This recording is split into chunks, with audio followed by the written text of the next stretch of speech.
Well, unfortunately for Bo Levi Mitchell, his Labor Day streak officially coming to an end, but he was so good in their game against the Toronto Argonauts. 405 passing yards, 3 TDs. Looks to keep his hot streak going today in Montreal. On the flip side, it is not the starting quarterback for the Montreal Alouettes, Davis Alexander. He is still nursing that hamstring injury. So once again, the team turning to James Morgan, his second CFL start. He was 18 of 33, 198 yards. He did it of a TD. He had an INT. Overall, a little rocky in his first start. This team expecting much bigger things in his second game. It is an absolutely perfect day for football in Edmonton, in the province of Alberta. We are live from Commonwealth Stadium. This will be game number 3, by the way. Number 2 coming up. It'll be the Banjo Bowl, but we kick off with the Hamilton Tiger Cats and the Montreal Alouettes. And thanks to another dramatic win by the Ottawa Red Blacks last night, the Eastern Conference has gotten very interesting in the CFL, and we love this post-Labor Day, as we were talking about driving in.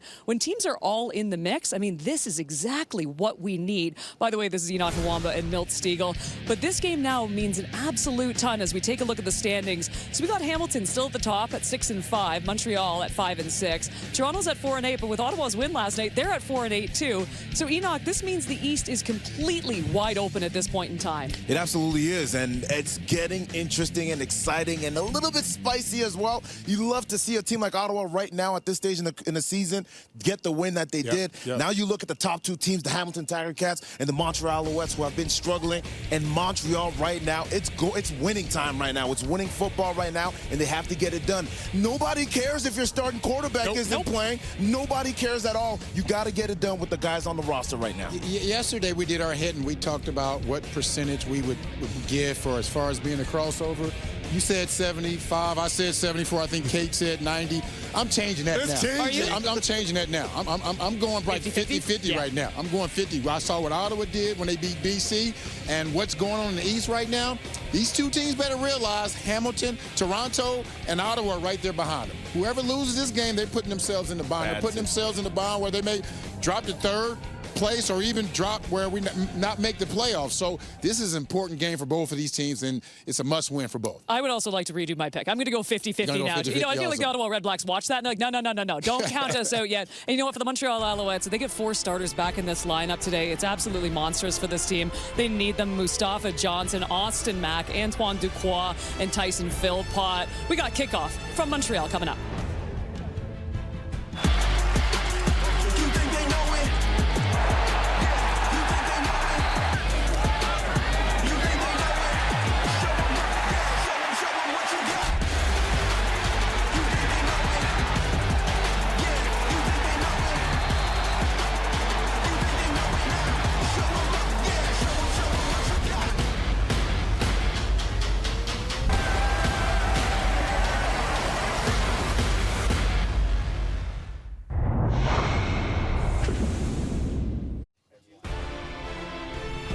Diane Ratcliffe, this is your chance to win big thanks to Save On Foods' $1 Million Touchdown to Win. If a kickoff is returned for a touchdown, you could win groceries for a year. If 2 kickoffs are returned for touchdowns, you could also win $1 million.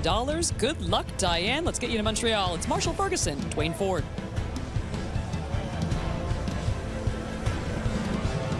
Thank you, Kate, and welcome to a cold, wet afternoon in Montreal. It almost feels like playoff weather, and these 2 teams have a great chance to meet up in the 3-week playoff sprint. But today, it's all about getting back into the win column, as both of these East rivals, of course, Dwayne, have gone into a bit of a slide here in the last little while. But getting some bodies back, and specifically some pass catchers, a big part of this one. Yeah, for sure. For the Montreal Alouettes, very happy to have Tyson Philpott back.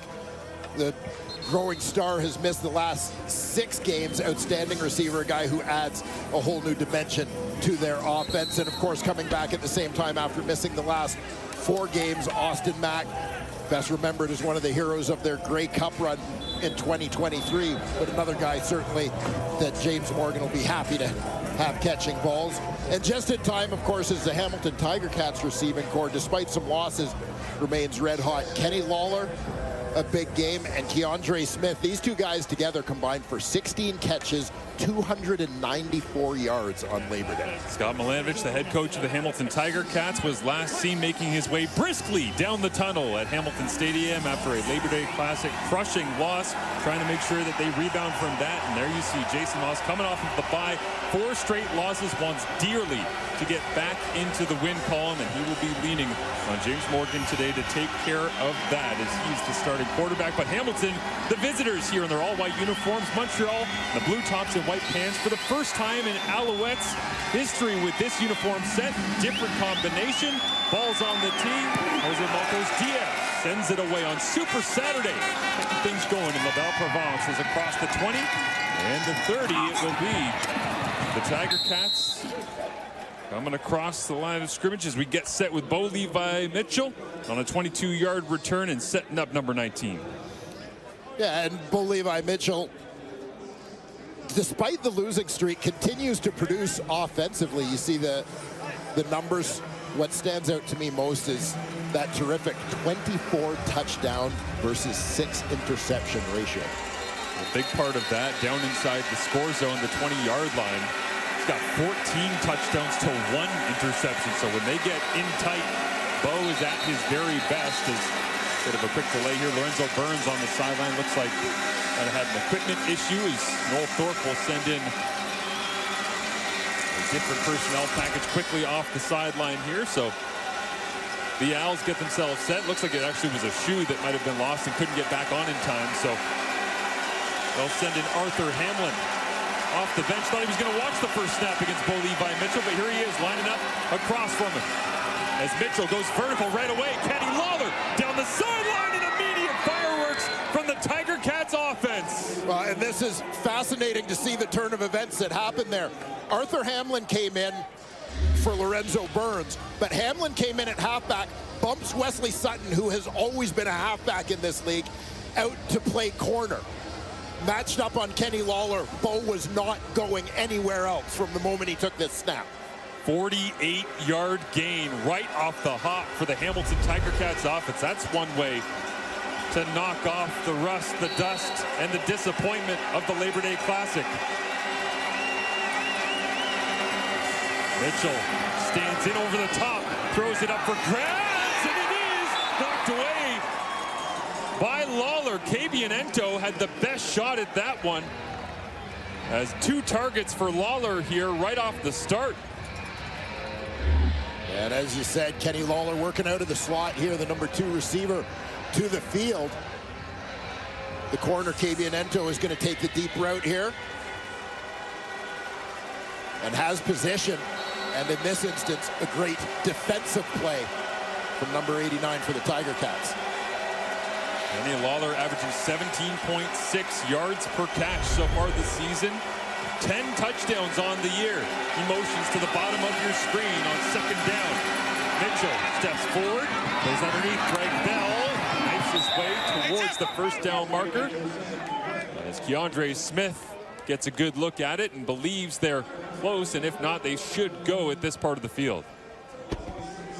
Yeah, it's been marked as third down, just short for the Ticats, but nice effort there by Greg Bell to split a couple of defenders and create this opportunity for the short yardage unit led by Jake Dolegala.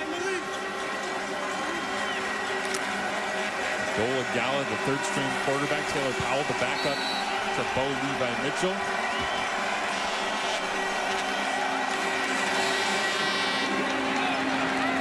Dolegala punches his way forward with that big opening play strike from Bo Levi Mitchell to Kenny Lawler.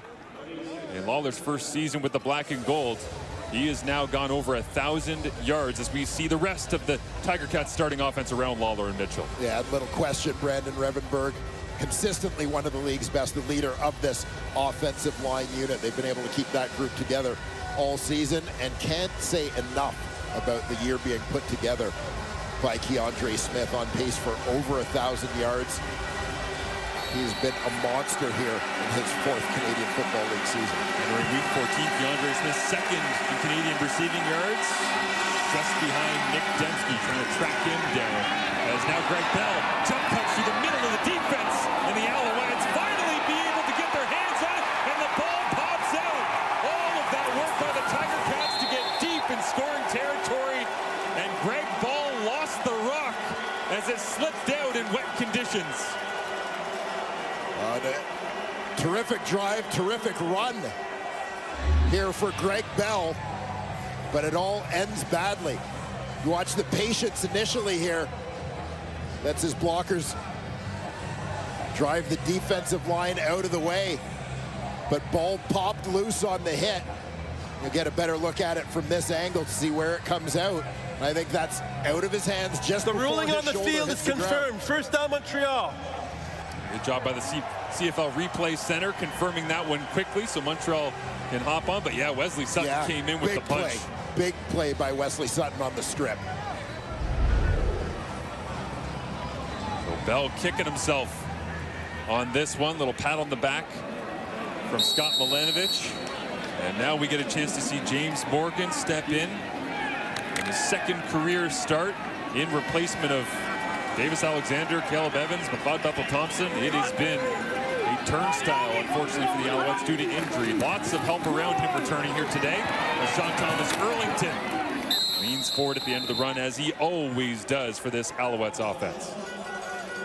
Yeah, and one place where they're still dealing with an injury issue, Justin Lawrence out of the lineup. Cyril Ogunsandon continues to start at the center position. But among many coming back, we mentioned the receivers, Mack and Philpott, Sean Thomas Erlington, who had been banged up, back in at the running back position. One of the toughest runners through contact in the entire Canadian Football League. Sean Thomas Erlington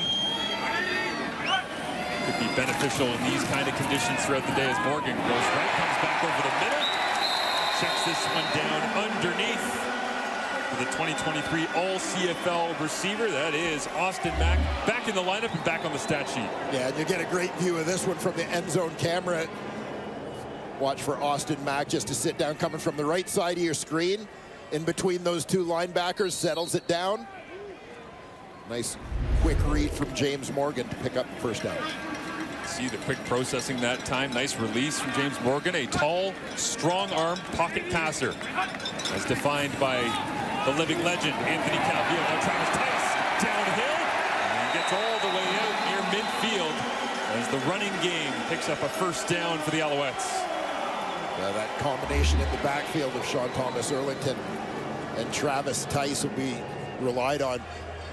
Tice is beside his quarterback, sees Jamar McGloster wash things down to the inside, bounces out, bounces back in.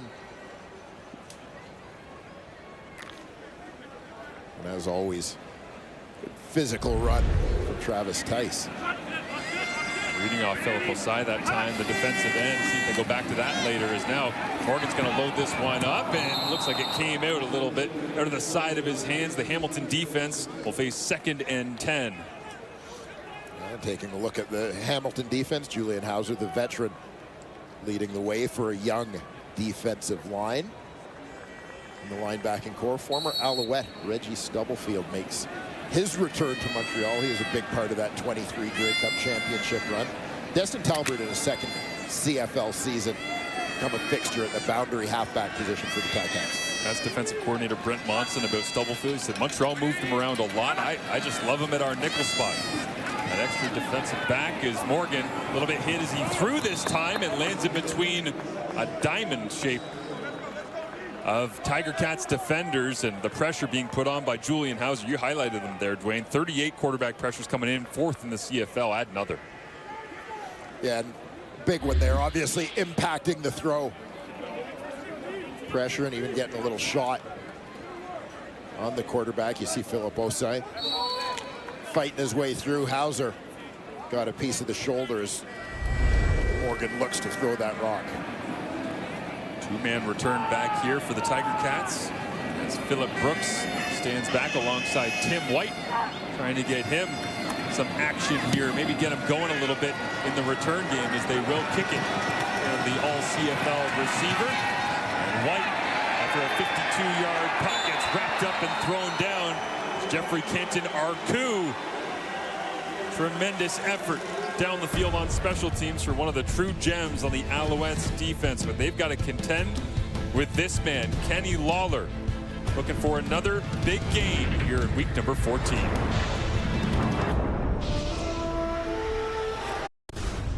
The Hamilton Tiger Cats have plenty of weapons here on the road in Montreal. You've already seen Kenny Lawler go to work. Keandre Smith with the monster game last week. Tim White just had a punt return. These guys are going to be dangerous all afternoon long. This is the thing. You put your focus on any one of them, and the other guys are going to hurt you. And we've seen it. It's not just those three guys all on pace for over 1,000 yards, but when given the opportunity, Shamar Bridges, Brendan O'Leary, Orange, Tyler Ternowski, all these guys, given the opportunity, have come up with big plays. And that's how Bo Levi Mitchell sits second in the CFL, coming into today with over 3,400 passing yards already, as this time crossing route. And that, once again, is Kenny Lawler. Not a lot of people know this about Labor Day last week, but he was dealing with a serious flu, had chills on the sideline, did not feel like himself. He certainly looks like the 89 that they know and love in Hamilton here today. Kenny Lawler, another big catch. It may not seem as prolific as the big bomb on the first play out of the gate, but given the field position, backed up to their own goal line. This is a big one to give the offense a little bit of breathing room here to work and open up their playbook. We spoke to Lawler 48 hours ago. Said he was going through physio and therapy and cold tub and getting over the cold and the chills and the body aches and all of it. He wanted to get back to normal. He certainly looks 100% as Greg Bell tries to atone for the fumble given up when Hamilton was deep in Montreal territory on the first drive for the Tiger Cats. Yeah, everybody will look back at that goal line run and remember the fumble, but Ticats blocked it up well, created an absolute gash through which Greg Bell could run. In a similar situation here, they're moving bodies on that defensive line. Kind of got the run game going. Had a chance to see James Butler last night for the BC Lions in Ottawa. 34-33 the final in that one on Friday Night Football, and Greg Bell is the reason that James Butler essentially moved on from his opportunity with the black and gold, as they now go to Eddie Litre.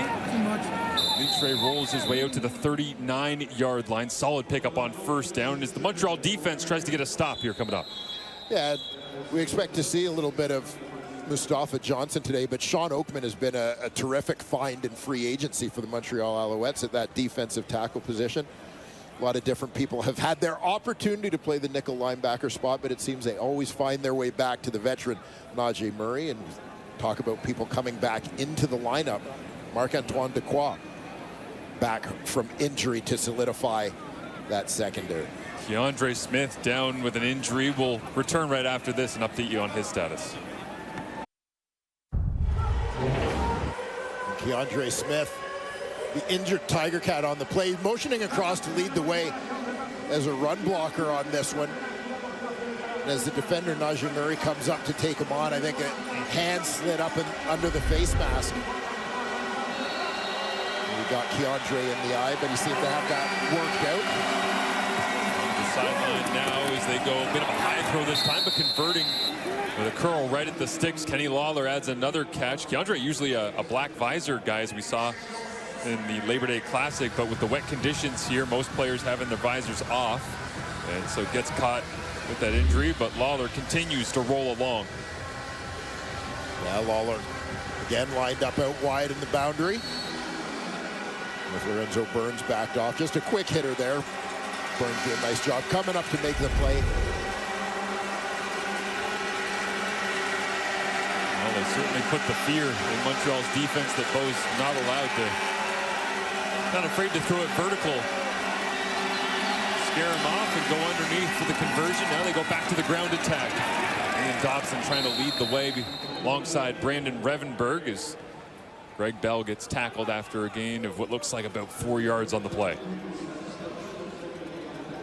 You see Jeffrey Contain-Arcou, big play for him a few minutes ago on special teams with the tackle on Tim White, getting his reps in on defense as well. As you mentioned, Marsh, one of the great versatile pieces in Noel Thorpe's defensive scheme.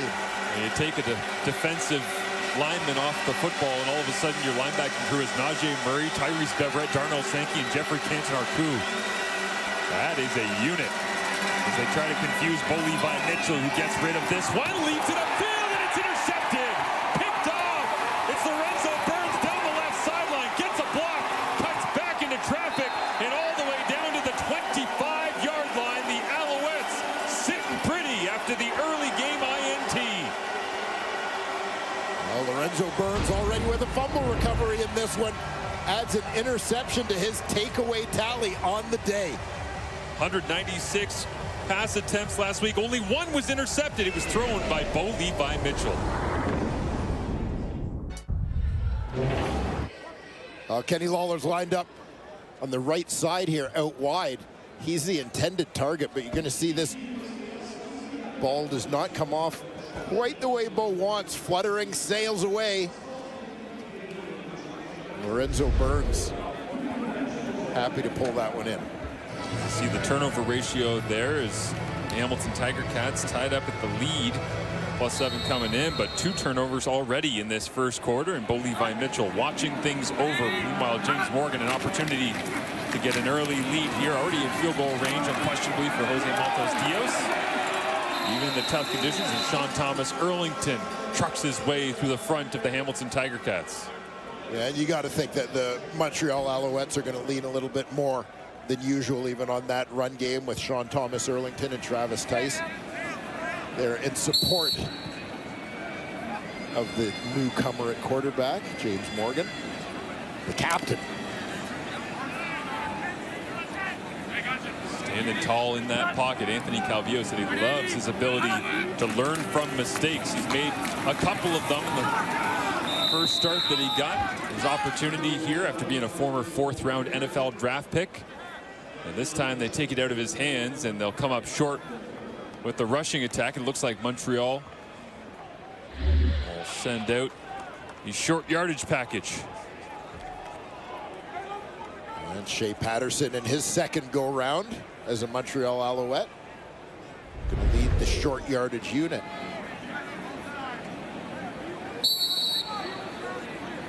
The Alouettes have been perfect so far in short yards this season, and Caleb Evans a big part of that success that he's had, but now out with injury. This to the left-hand side, Patterson. Oh, there was only 1, maybe 2 men left to beat to turn the corner and have Patterson reach the end zone, something the Alouettes would love to do. Only 3 touchdowns in their last 49 offensive possessions. And a nice burst there. You know, with both Shea Patterson and Cameron Dukes coming in, joining the Montreal Alouettes with all the injuries they've had at quarterback, particularly with Caleb Evans out. You've got a couple of guys who have some experience handling the short yardage duties. Second interception of the season for Lorenzo Burns sets up Montreal here deep in Hamilton territory. Sean Thomas Erlington right through the middle once again. Minimal gain on the plays. We roll inside 3 minutes remaining here in this first quarter. Scoreless so far. Alouettes churning away here. As mentioned already, a couple of turnovers for them in this ball game, limiting what Hamilton has been able to do. Lots of bodies coming back into the lineup after the bye. Still waiting on that guy, starting quarterback Davis Alexander, and his undefeated record as a CFL starter. He was ripping it in the pregame. He looks close to being ready to go, but Morgan's in right now, and this one popped up in the air. Incomplete, trying to get it to Tyson Philpott in his return to the lineup, but it falls to the turf as Jonathan Moxey talks a little smack. Yeah, you'll see Moxey doing a nice job getting a hand in there, making life difficult for Philpott. The 2023 Grey Cup MVC, Most Valuable Canadian, unable to bring it down from Morgan. So Maltos Diaz steps out.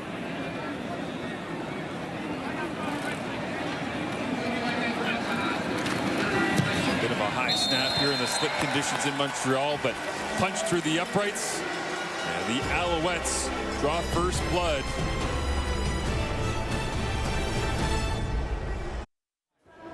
There's Bo Levi Mitchell in the huddle. 8-6 career mark against the Montreal Alouettes, and a couple of memories you might like to forget sometime soon. For more, here's Kenzie Lalonde. Yeah, Marshall, look, it's been a challenging last few years for Bo Levi Mitchell when he was here in Montreal. When I asked him this week, like, hey, what are some of your fondest memories at Percival Molson Stadium? He said, honestly, all I can think about is the last 2 times I was there, I was benched. You go back to last season, and he was benched after the first quarter. Year before that, week 21, he was benched after halftime. And so what this kind of tells me, Marshall, yes, of course, the team is different this year, but he's looking to flip the script. He wants to walk away tonight with a good memory in Montreal. Yeah, he certainly is trying to change what it's felt like in the past. You say when he was with the Calgary Stampeders, they come in, they'd be 10-2 or 11-3, and all of a sudden Montreal was just this roadblock for those Stampeders teams. Yeah, I remember them one year coming into Montreal from Calgary, looking to tie the CFL record for wins in a season, and they were upset by an Alouettes team. As Mitchell flips his hips, has pressure on, he gets it out of his hands as Marc-Antoine Dequoy. Tremendous job coming down from free safety, makes the tackle as Tyler Ternowski on the receiving end, just his 8th catch of the season, but great to see Marc-Antoine Dequoy back in the lineup. Yeah, it certainly is. This is a guy who's a difference maker for Montreal on the back end. You know, as much as Noel Thorpe likes to move people around, I think that with Dequoy in the lineup, it gives them a little bit more flexibility in terms of what they can do with their free safety, where they can line them up, etc. Just one of the best in the league. He is dynamic as Greg Bell makes the catch out of the backfield, crosses the 55 for a Tiger Cats first down. Bo Levi Mitchell 2 for 2 to start the drive. And Ticats, obviously, as you'll see Greg Bell slip out of the backfield here. Free release to the flat. Got Tim White basically providing some protection with the short route, kind of pushing coverage off a little bit. High percentage play and keep those sticks moving. Levi Mitchell hands it off. Greg Bell.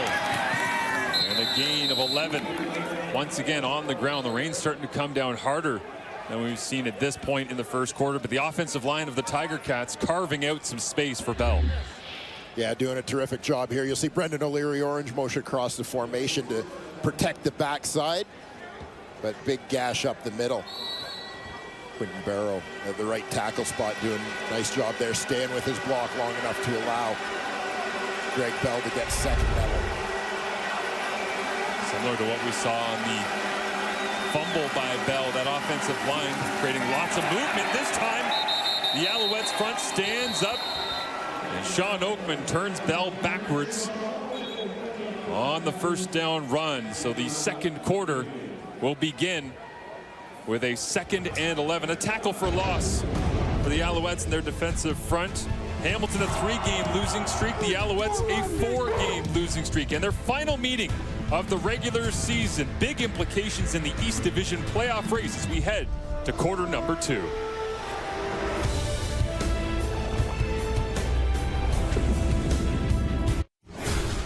The numbers after 1 quarter of play. It looks like last night we were in the nation's capital. 3-0 in that one as well after the first quarter. But that game certainly picked up and was back and forth all the way deep into the fourth quarter. A 1-point victory for the Ottawa Redblacks. It tightens up the East Division, and you can feel a little bit of the stress. As I said before we went to break there, it's the final matchup of the season between these two teams. This means a lot to both of them head-to-head. Yeah, it really does. And you know, one of the similarities I see potentially when you look at the way that the first game played out between these two teams in Hamilton, Ticats got some points off turnovers in that ball game. Turnovers, to me, already playing a role in this one. The Tiger Cats approaching 150 yards in offense, yeah, but nothing to show for it as they turn over the ball twice in the opening 15 minutes of this ball game. Flip ends of the field. Unlike last night, no wind to speak of right now. Plenty of rain coming down. Consistent drizzle. Don't expect it to go away at any point in this ball game. So the teams will have to adapt as Bo Levi Mitchell does complete to Shamar Bridges, and he turns to the sideline and asks, "Can we please stay out here?" But they'll send out the punting unit. And you see Shamar Bridges, East Division Rookie of the Year in 2024. Down the line with a quick slant, big target. He's got that huge catch radius at 6'4". It's the field goal team actually that they send out special teams.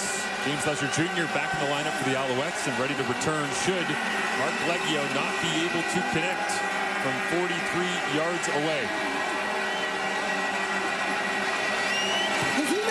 Constantino is the holder and knotted up at 3s. In the East Division is James Morgan interesting background and certainly a lifelong football mind based on where he grew up. Yeah, from Green Bay, Wisconsin. Parents, shareholders in the pack. Isn't everybody, though? Isn't that a rule? If you're born there, you got to have a little slice of the pie. A little piece of the pie. Yeah. Yeah, but obviously great football culture in that community, and even more so in his household. It is funny. I mean, it even makes me feel old thinking about him going, yeah, well, Rodgers was my guy. I mean, Favre originally, but he said, you know, Favre was, you know, kind of done by the time I was really getting into things.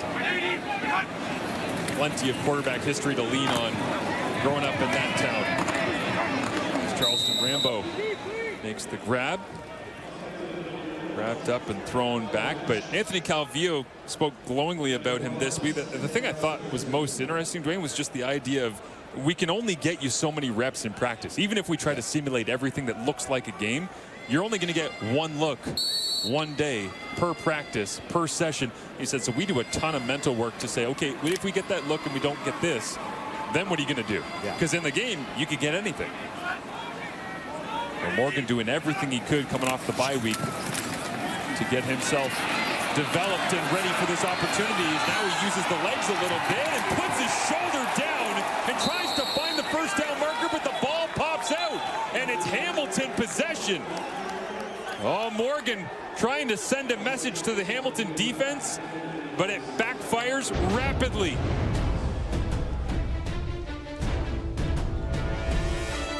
Jonathan Moxey knocked it loose. Tiger Cats ball when we return.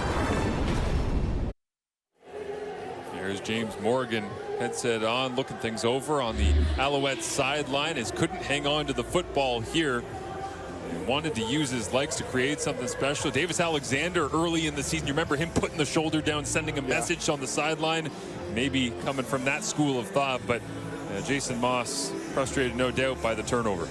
Yeah, and it's a situation where you think, ideally you want your quarterback get the first down, get down on the ground, avoid taking hits.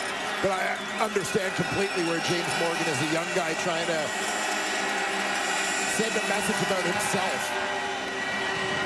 Levi Mitchell gets this to Tim White. Jump cuts away from Mustafa Johnson. I'd do that too if I was Tim White trying to get away from the big man in his return to the lineup. Yeah, Mustafa Johnson, 6 sacks in 15 games for the Owls last season. 30-plus tackles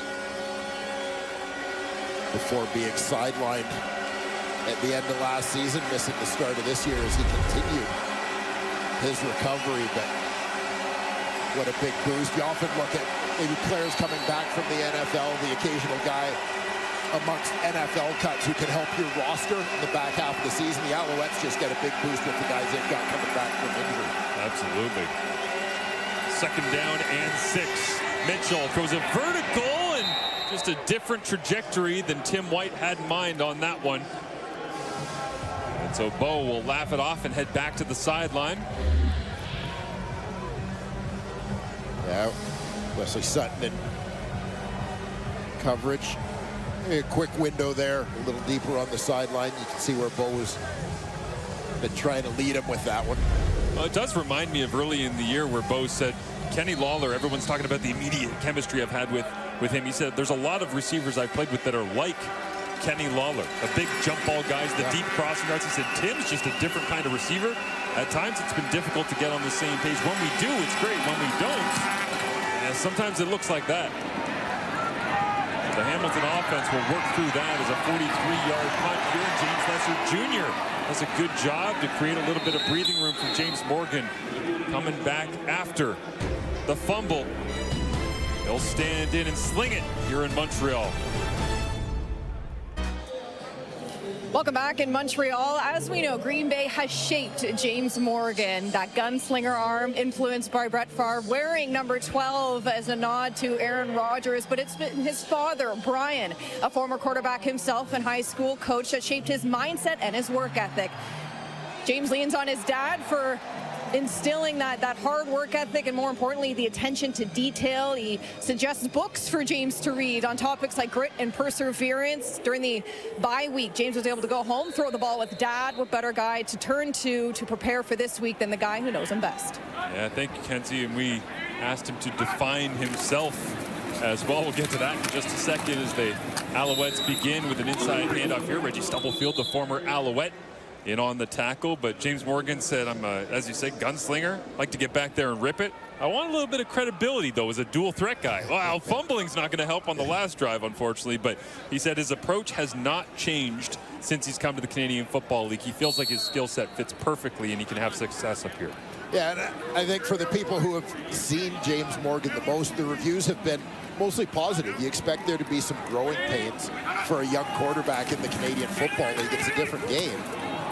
This one tapped down at the line of scrimmage, and the big paw of Miles Fox got up in the way of Morgan, and not many knockdowns when you got a frame that big, but Fox gets the hand up.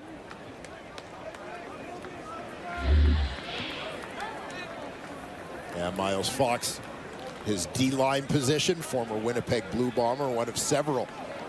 Came over with general manager Ted Gouveia during free agency in the offseason. Skies open up here as the punt about to be sent away. Joseph Zima lights into it. Wonderful punt. Sends Brooks all the way back inside his own 30-yard line. And the coverage unit right there after a 54-yard punt. And it's Tyrell Richards down the field first in coverage. And the first overall pick in the 2022 CFL draft, flying down the field on specials as he's done so much this year. Yeah, Tyrell Richards has consistently been at or near the top of the Canadian Football League in special teams tackles this season. You know, this was the thing about Tyrell Richards coming out of college is you knew that the floor on this guy, very high ceiling. As a versatile guy on defense, you can line him up a lot of different places. But you knew he was going to be a dominant special teams player right away. I plugged in all of his metrics into, what if he's a D lineman? Oh, most athletic. Linebacker, most athletic. Defensive back? You guessed it, most athletic. Got that kind of body as this time Hamilton will flip the end around with blockers out front. Tim White cuts back into the open field, crosses the 55, and cuts back once again. Tim White refuses to go down. And the opening play end around cashes in massively for the black and gold. Yeah, the initial movement at the line of scrimmage had the Alouettes completely sucked in, moving to the right as Tim White takes it back to the defensive left. I thought Jacob Zott in particular amongst the big boys, extra offensive lineman in the game as a blocker. Watch him as a puller, number 50, bottom of your screen.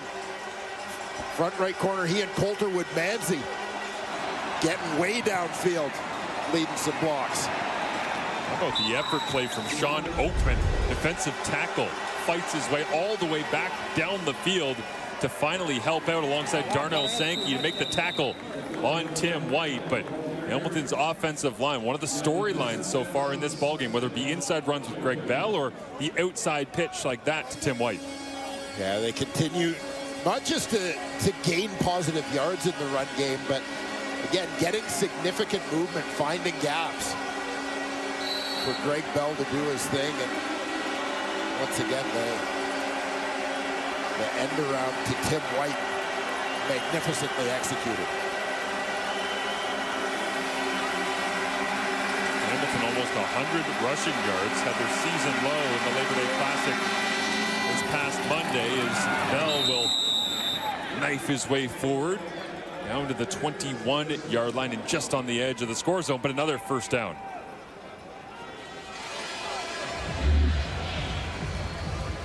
See Jacob Zott again, extra offensive lineman in the game as a fullback, pulling around, looking to lead the way through there.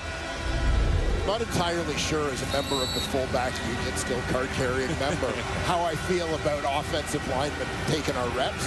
Does that card ever expire? I've always wondered. It never expires. It's a lifetime fraternity.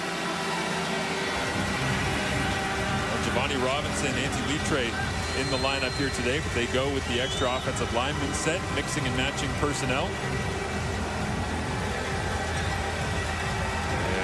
Looks like our referee, Ben Major, having a conversation with Tyrese Beverett. I wonder if the injury spotter might have noticed something at the end of that physical run that gained Hamilton a first down. And it looks as though the helmet actually might be the issue. Yeah, broken snap on there. Jason Moss probably not thrilled to lose the East Division's top defensive player from a year ago. Tyrell Richards into the lineup in his place. Beverett to the sideline, and Bo Levi Mitchell catches the snap. Looking for a fade ball. Kenny Lawler up for grabs! And it was underthrown, had room in the back of the end zone, but tough here in Montreal with that cutoff corner. Yeah, taking away a little bit of that space that's so valuable when you get to this part of the field, as we've seen the corner route be kind of a bread and butter kind of thing in the red zone over the years. But as you said, it's not quite as advantageous here in Montreal.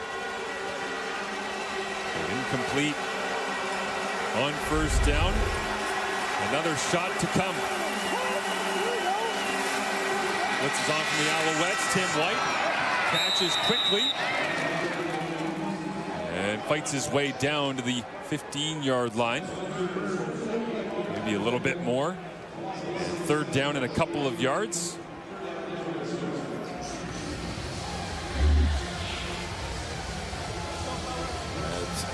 You know, we talk so often about the Canadian Football League in general, and often Montreal specifically kind of the poster boys for that multiplicity in terms of looks and personnel and moving people around, and watching back-to-back plays there where Tyrell Richards in for Beverett goes from dropping as a free safety to lining up and being an edge rusher.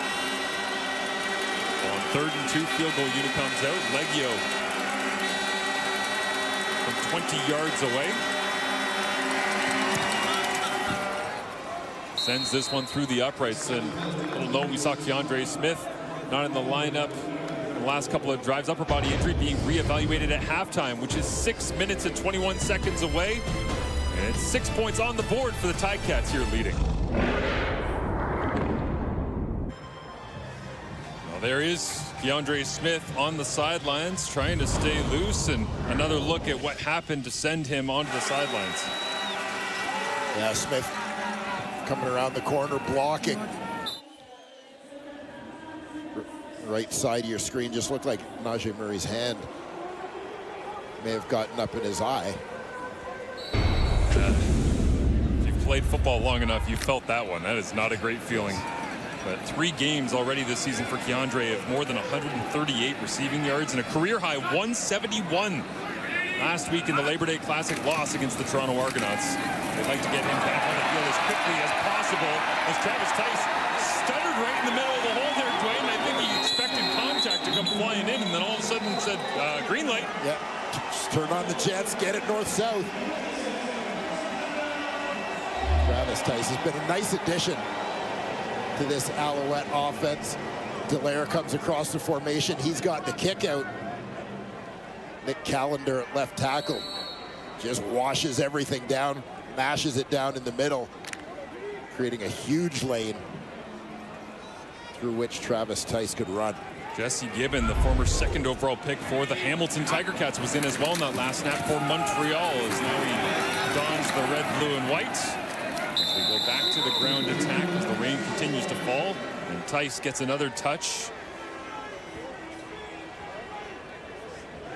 Yeah, we've talked several times this season. When you think back a year ago, Walter Fletcher, kind of one of the centerpieces in the Montreal Alouettes offense.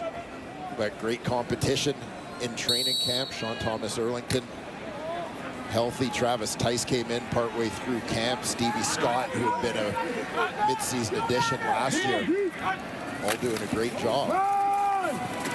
Morgan hands it off once again. Fighting to the 40-yard line.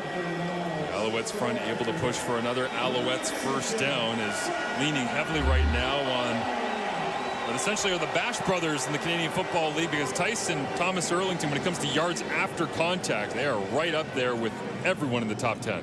Yeah, you can see that one as things kind of got sorted out. It ends up with Travis Tice staring at Tiger Cats weak side linebacker Kyler Fisher in the hole.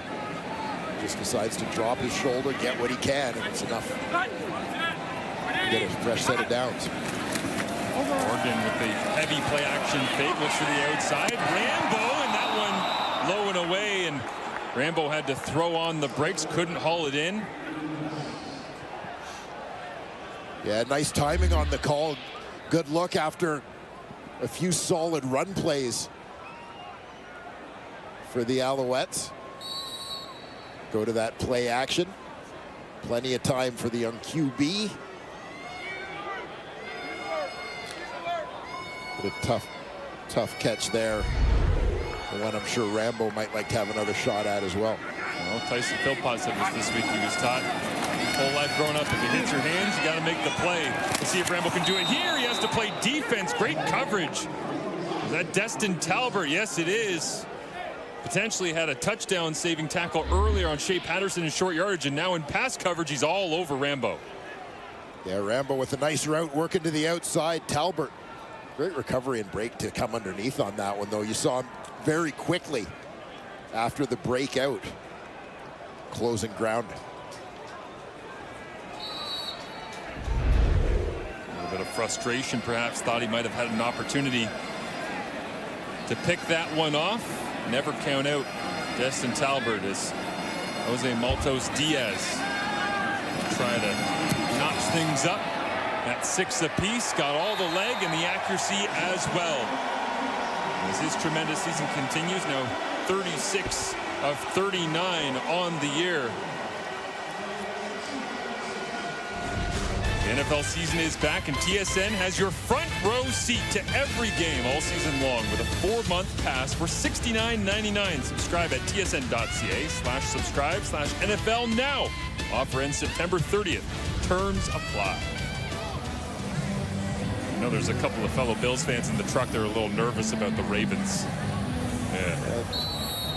Lamar week 1, eh? It's tough. Yeah. I mean, if you're going to be the MVP, you might as well try to beat the guy who was recently the MVP. It's a nice little week 1 matchup. Sean Oakman makes the tackle here on Greg Bell. Oakman's been active early on in this one. Feels like the rich get richer with the defense of the Montreal Alouettes. So many different pieces to be able to play with, but can they get a stop here to round out the first half in Montreal? Just let us drive this fire truck. Oh, man.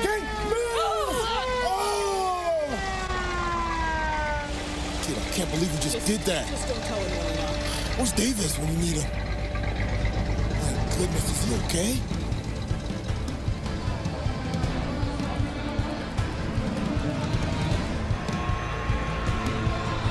Maybe a little foreshadowing there going into Edmonton, Calgary. Later on.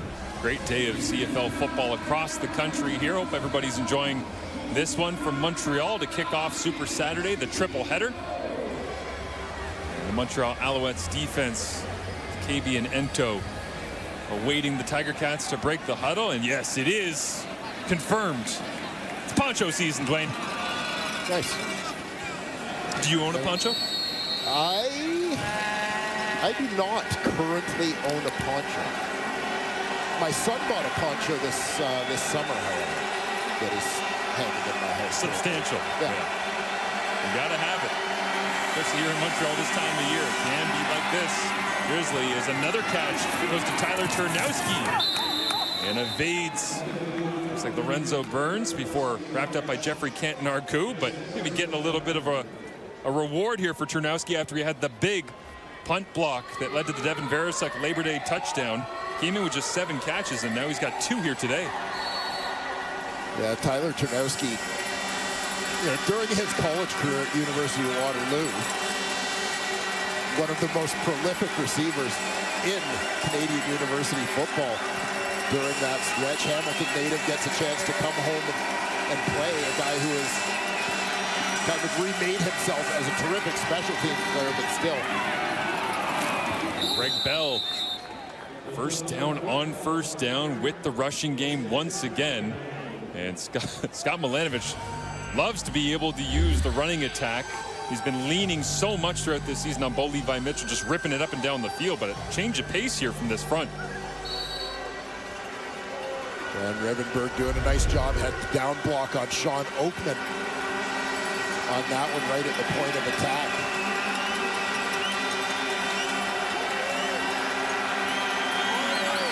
Almost out of picture at the bottom of your screen all by himself, spacing things out as they go back to Bell. Lost his balance a little bit before he was hit, wrapped up and brought down. Ciante Evans there on the coverage. 2nd down and 8. Yeah, Ciante Evans, a mid-season addition, came in to provide some veteran support during the injury issues for the Montreal Alouettes. Veteran spent last season with BC, has had a previous stint in Montreal as well as some time in Hamilton. How are you supposed to know who's coming right now from the Alouettes? Everybody just standing up and wandering around. They'll hand it off and hope they can pick their way through with run blocks, and they do. Another Tiger Cats rushing 1st down. So many times when you see 2nd and long in the confusing Northorpe defense, you have trouble picking up things, but just run it straight at them. Well, this is the thing. You get into the run game. I think your rules make things a little simpler in the run game than they can be in terms of pass protection and blitz pickup. And you keep having success in the run, and you can get Montreal out of some of those exotic looks a little bit. Mitchell looks to his left, and Lawler able to hang on to it with the strong hands right in front of Lorenzo Burns.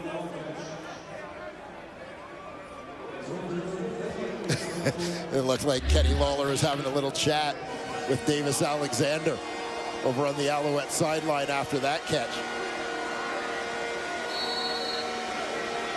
There you see just textbook fundamentals, getting the hands away from the body.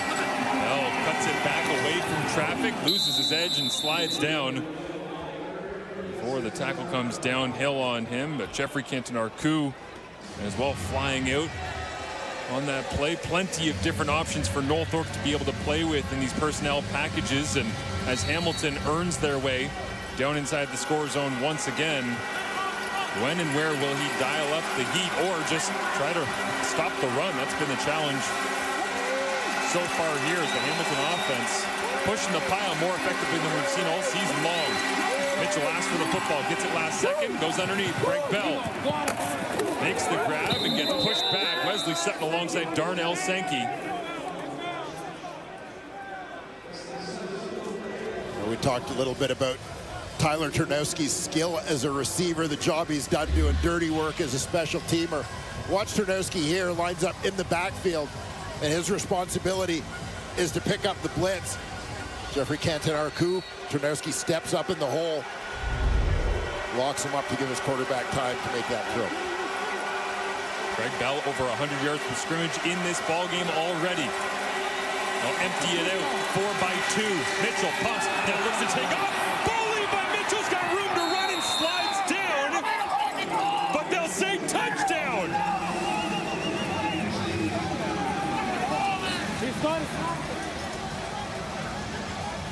Well, he doesn't do it often, but making the most of the opportunity there. Things open up on the run. Bull recognizes it, tucks it, and goes.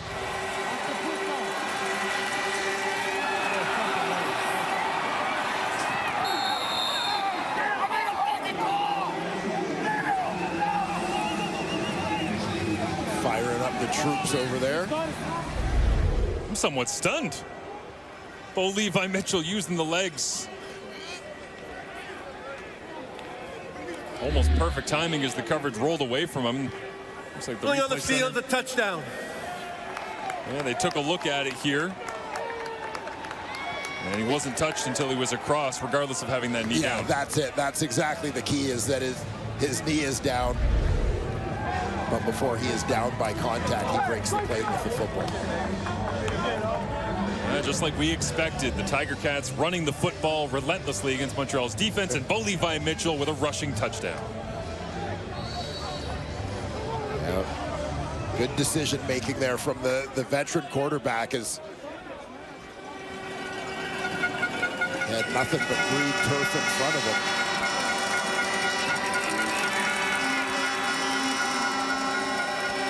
reminiscent of late career Anthony Calvillo.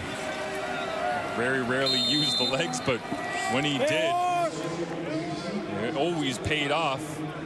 Finding the right time to make it work as 9 plays, 70 yards in under 3 minutes. And you just see here how things open up to the right side of your screen for Bo Mitchell. You know, you can see 10, 15 yards ahead in front of him right there to the goal line, where there was not a single Alouette defender when he made that decision to go.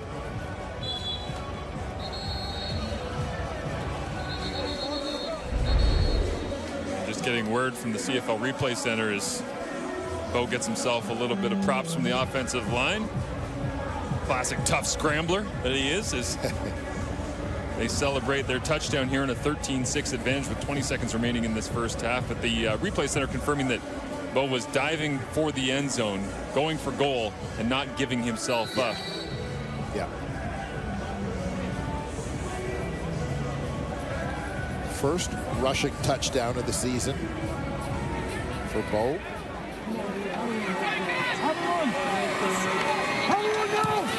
As Mark Leggio sends it into the sky. James Letcher Jr. tries to turn the corner. He does. Destin Talbot giving chase as Letcher cuts back, but deep into Hamilton territory, and maybe one snap to be able to get even closer for Jose Maltos Diaz as Byron Archambault, special teams coordinator, wears so many hats in the Alouettes organization, fired up about that return as the halftime show coming up. Kate Burness, Colt Stiegel, Enoch Mwamba, as well as they'll break this one down for you and look ahead at the next couple of games that we have here on Super Saturday. And I don't want to bring this back to Labor Day Classic again, but you think about Bo scoring a touchdown and great vibes for the Hamilton Tiger Cats. All of a sudden, big return and one snap left to try and move the football. Very reminiscent to the way the last game ended, is falling backwards and making the grab. That's David Dallaire, the fullback, and they will send out Maltos Diaz to try and hammer this one through. Well, Ticats defense coming up with an important stop after the monstrous special teams play. The return from James Letcher. You know, so many guys coming back on offense and defense for the Montreal Alouettes, recovering from injury that Letcher's return maybe flew under the radar, but he sent a pretty good reminder there. Maltos Diaz, 9 of 10 on the season, between 40 and 50 yards away. This one from 48. Rushes on, can't get home as Jonathan Moxey tried, and the leg never in doubt. As Montreal, remember that one, steals back 3 points at the end of the half with the James Letcher Jr. return. A quick pass completion. Byron Archambault likes the return and field goal combination to end the first half. As special teams units coming through in fine fashion there to get points on the board.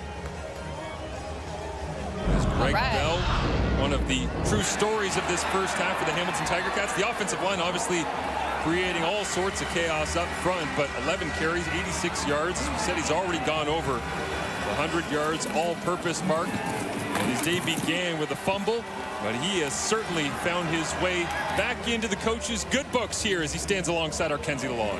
Well, Greg, whether it be you or Bo Levi Mitchell, the ground game is working. Why do you think it's been the most effective for you in the first half? Just execution. The past few weeks we haven't been running the ball good, and we're just executing today. What do you want to see heading in to close this one out tonight? Scoring touchdowns. We got to keep scoring and get the W. Best of luck. Thank you. Kate, over to you. Kenzie, unfortunately, the weather doesn't look so great there in Montreal. It's absolutely stunning here in Edmonton. I feel like every time we're on the road, this kind of happens. The Calgary game when we were in BC, the Confines and Commonwealth, all quiet right now, but a lot of Alberta fans coming in for this one. It is a rematch of the Battle of Alberta, the third game on our triple header, but let's start with this one right now. And I think all of us just looked at each other, and when Bo Levi Mitchell was running into the end zone, we said, is that Bo Levi Mitchell? Like, let's give Bo a little bit of credit. I mean, it's been they've been on the ground because obviously the weather too, and Bell's been great in the first half, but for Bo to like call back Father Time and do something like that, we were all in shock. It's whatever it takes at this point in the season. He understands the magnitude of this game. He understands the value in getting a win in this stretch right now. They don't want to go another game, another week with a loss. You see him right here. When he's accurate, when he's on point, it's just tough to defend. You see Kenny Lawler, one of the best receivers, if not the best receiver in the CFL this year so far. And when Bo Levi Mitchell is on, it's hard to stop him. Obviously, you see he had one interception on the pass where, he probably could have had Kenny Lawler. But when we're looking at the game, again, it's hot here, but he might have been, a little bit wet over there. And you see him running over there as well. When he is on, it's hard to stop Bo Levi Mitchell, whether he's passing, whether he's running the ball the way that we saw him. But this offense right now, the more points they put up, the better chance they give him. I love that. No one was expecting that. Montreal's defense was definitely not expecting that, so good on Bo Levi Mitchell. Now, on the flip side, for the Montreal Alouettes, defensively, they're keeping this game tight. But right now, they need a quarterback. And look, Davis Alexander, he needs to be fully healthy before he returns. He can't come back any sooner. We saw what happened the last time. Right. But for James Morgan, to have a half like this, it's 3 of 9, it's 22 yards. That's just not going to cut it right now. Yeah, it's not. And Enoch, honest question here for you. When you played and defense was playing well, you balling out and quarterback is struggling, did you say, you guys got to get it going? Something has to change. Not trying to throw anybody on the bus, but did you ever think that? You see that in the back of your head, but you also challenge your defense to start scoring points and making things happen. But that's not the answer I wanted, Enoch. That's not the answer I wanted. You're not giving an honest answer, Enoch. I'm sure these Montreal Alouettes are saying that right now. This team is struggling, but it hasn't been because of the defense. The defense has played well enough, but offensively they're not getting it done. And James Morgan, once again, is getting his opportunity. And I know those first 2 games where he basically started. He didn't start the first one, but he played the majority of the game. There was going to be some struggles, but in this game right now, we were expecting more. I'm sure the Alouettes were expecting more. He's just not getting it done. 22 yards passing. This defense is playing well. They're playing against a high-powered offense, and these Hamilton Tiger Cats, they're getting it done. But offensively, they're not getting it done. So I wouldn't be surprised if they come out in the second half and they give him a drive or 2 to get it going. If he doesn't, they make a change. They have some veterans. They have to do something. They have Dukes, they have Patterson, they have guys who played in the CFL. So he needs to get it going if he wants to continue playing. And you talk about a defense doing its job. Wesley Sutton today has been amazing. You talk about the fumble. That's just good coaching right there. Strips the ball near the goal line. And then the INT to get later on. Right. They're doing everything that they can. He definitely has the right to look at the offense and say, hey, guys, let's get some points right now. But they're absolutely keeping this team in the game. And you got to think about the fact that if this is a low-scoring game in the second half, this is advantage Montreal. Without a doubt. But if there's more touchdowns being scored, you got to think that it's going to be probably Hamilton Tiger Cats going away. All right, so obviously we're gearing up for a good finish in this one. We've still got 2 more on deck today, including the Battle of Alberta. Nick Anderson will be joining us on set right after this. Welcome to a cold, wet afternoon in Montreal. It almost feels like playoff weather, but today it's all about getting back into the win column. Leads it upfield, and it's intercepted. It's Lorenzo Burns down the left sideline, tries to find the first down marker, but the ball pops out, and it's Hamilton possession. Crosses the 55 and cuts back once again. Tim White refuses to go down.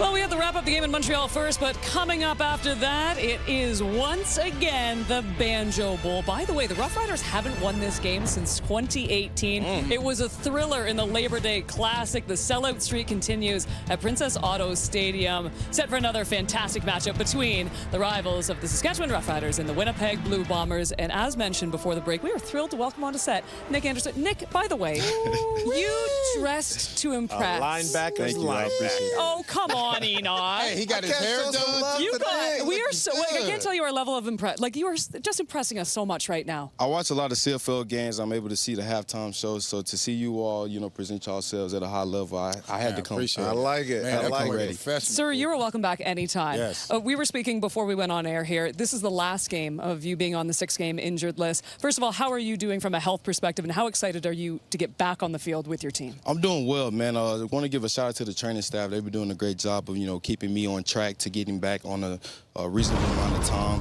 And it's been hard to just not play because I'm a guy that, I love football. I love to be out there, with my teammates. But they've been doing well since in my absence. We've been able to win 3 games straight. Had the loss last week, but we're looking to bounce back today. I'm just excited to get out there and root for those guys and be back with them.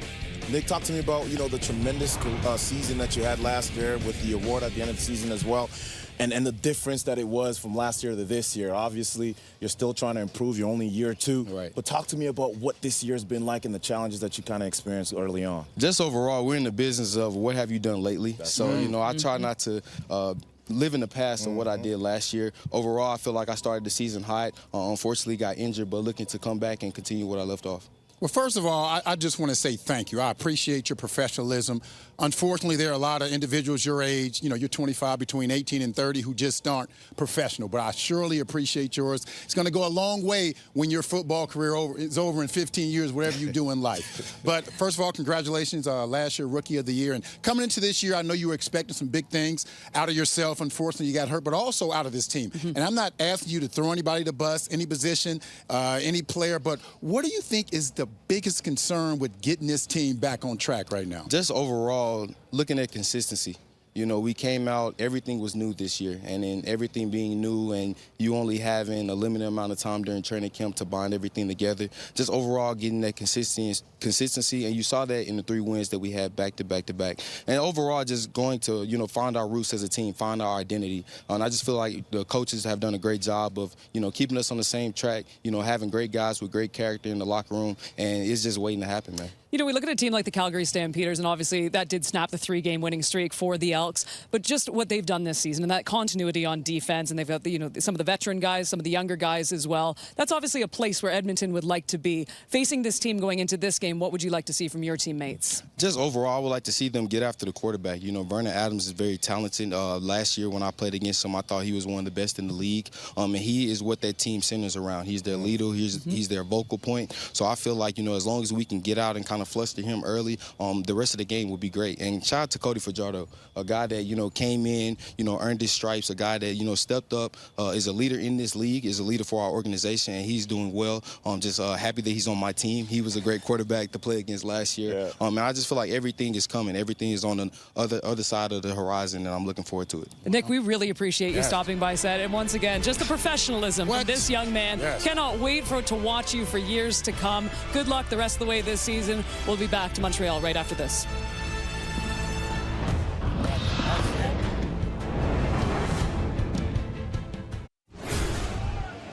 Numbers as we stand here at halftime. The Hamilton Tiger Cats trying to get a victory in Montreal for the first time in a long time, but the Alouettes trying to rush their way back into this one. Maybe they'll get some help from Travis Tice. He's alongside Kenzie Lalonde.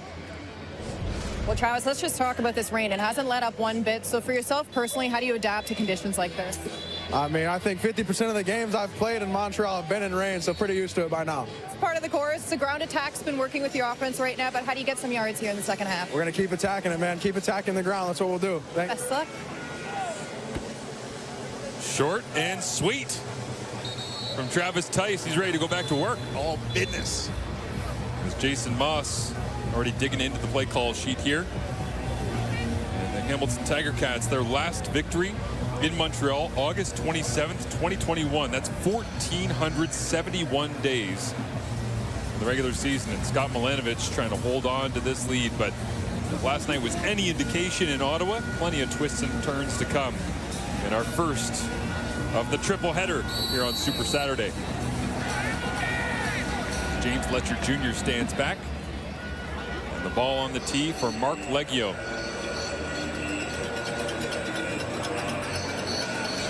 Rain expected to stop falling sometime around 4 p.m.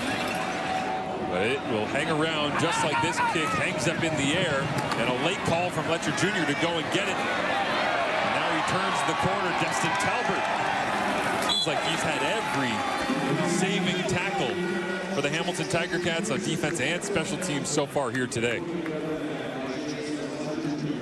As James Morgan comes out, we get a look at his first half of action.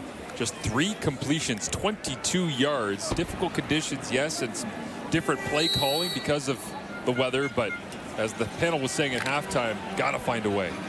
Yeah, got to find a way to get things going. And, it's an interesting situation when you look at the quarterback dynamics with the Alouettes right now. We'll talk a little bit more in a minute. But, James Morgan, this guy who's been here a couple of years, so the guy who is most familiar with the system. It's not like you have an experienced, you know, established veteran amongst the backups. But ironically, James Morgan has the fewest starts of the three Alouette quarterbacks dressed today, as Shea Patterson and Cameron Dukes have both had some extended fill-in duty that James Morgan is finding here right now. So I don't know if the Alouettes would look to go in a different direction at all. Morgan stands in against the three-man rush, and I'm not sure if his arm was hit at the end of the play there, but ball came out a little bit strange and falls incomplete. So a quick 2-and-out here for the Montreal Alouettes offense. Yeah, pressure from that Hamilton defensive line. Julian Hauser once again getting there to impact the throw. Again, not a lot of sacks on the season for Hauser, but the quarterback pressures just being annoying, always being around the quarterback, regardless of the matchup. But 2 or 3 times already, he has been close. And that time changes things over for James Morgan on his release as the return comes here for the Hamilton Tiger Cats. Bo Levi Mitchell into the end zone using his feet. You know, you throw 24 touchdown passes through Labor Day. Maybe it gets a little boring. Bo looking for a little bit of variety. He decides, you know, I like to get myself a rushing touchdown once a decade.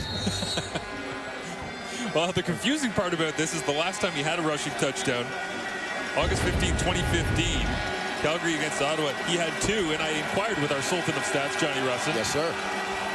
Were they quarterback snakes or were they true runs? And nope, they were real running touchdowns back a decade ago. So, you know, just took a decade break from the running life. Yeah, let the legs recover, you know. Get in the ice tub for 10 years. That's it. And then get back to work. Yeah.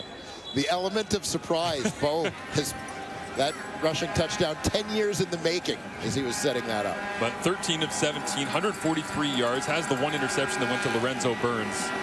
And Keandre Smith back into the ball game there. You see 85. He was being reevaluated at halftime for an upper body injury, and standing right there, ready to go to work as Mitchell talking things over with Kenny Lawler as an injured Montreal Alouette is down right now. Looks like Najee Murray is down and getting some attention from the training staff. So we'll step away and return to Montreal in just a moment.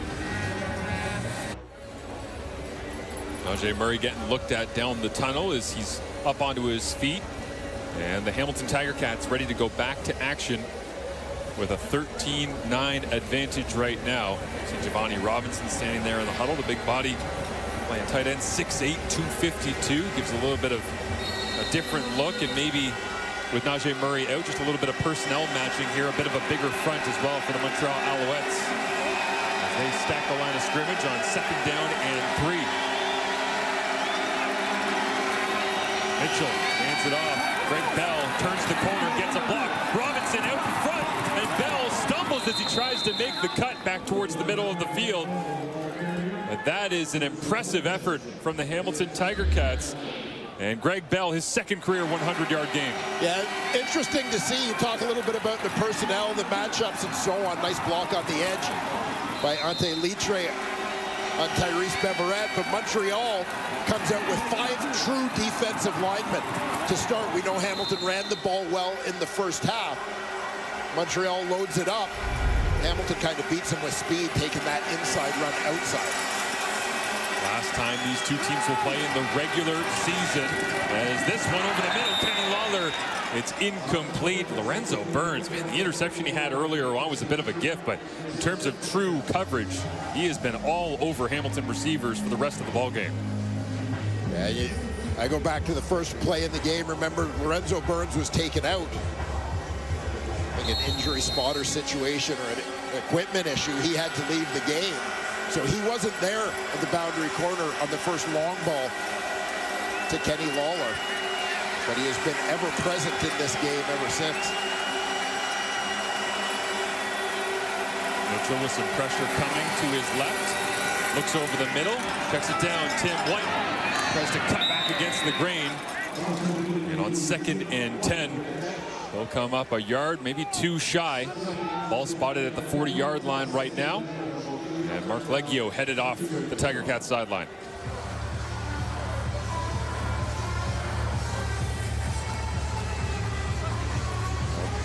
Ticats having some success in this ball game, moving the football. But not as much to show for it as you might anticipate. A Bo Levi Mitchell touchdown, the only major so far.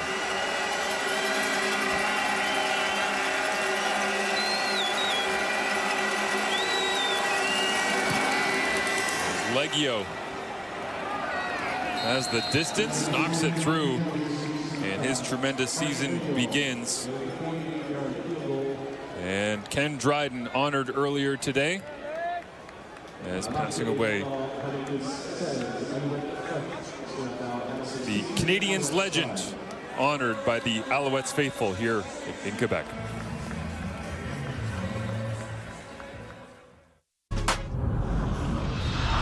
Four-year-old out of Pratt, Kansas, Travis Tice, jump cutting around, finding a way, and part of that dynamic duo was Sean Thomas-Erlington in the first half. Yeah, Montreal Alouettes came out certainly looking to try and establish that run game, not having quite the same level of success as Hamilton did in that regard in the opening 30 minutes. But again, James Morgan making just his second career CFL start. Tyson, Thomas-Erlington looking to help relieve the pressure a little bit. Empty things out here for Morgan. He gets it out to Tyson Philpott. And Tyson frustrated being out of the lineup, the hamstring injury, and back in today. Had an extensive warm-up to get himself ready and have some confidence, but said he was actually annoyed watching Keandre Smith on the other side for the Hamilton Tiger Cats last weekend, because I like watching Canadian guys go off, but chill. I'm falling way behind in the receiving yardage. Yeah, trying to get back in that yardage race. Twin brother Jalen, of course, also enjoying a terrific year in Calgary. Many great pass catchers around the country. Is now Morgan loads this one up, wants to use the big arm and into double coverage.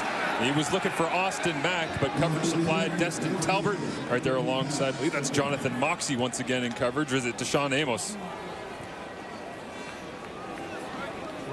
Looking to try and make something happen. Taking that shot, you'll see the sort of middle receiver there, Austin Mack. Makes his break going to the post. Deep ball, Talbert doing a nice job falling off as the two halfbacks converge to make a play on the football down the middle of the field. Heck of a play by Talbert coming all the way over from that boundary halfback spot. Make the catch that much more difficult for Austin Mack in his return to the lineup. Out the last 4 games with an ankle injury. As Joseph Zima, big strong leg, hammers this one, rolls down to the 11-yard line of the Tiger Cats. A 57-yard punt. A man that started the season with a plethora of special teams tackles. Alexander Gagne adds another to his season. You look like I'm done looking, but girl, the hard truth is that this night don't turn into 2. You look like I'm gonna wind up missing you.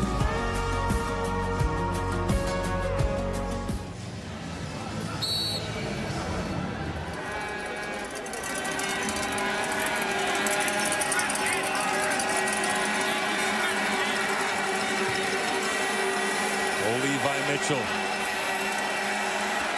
with 1st and 10 from his own 21-yard line after the Brooks return. Begins with a handoff. Why not? Go back to Greg Bell.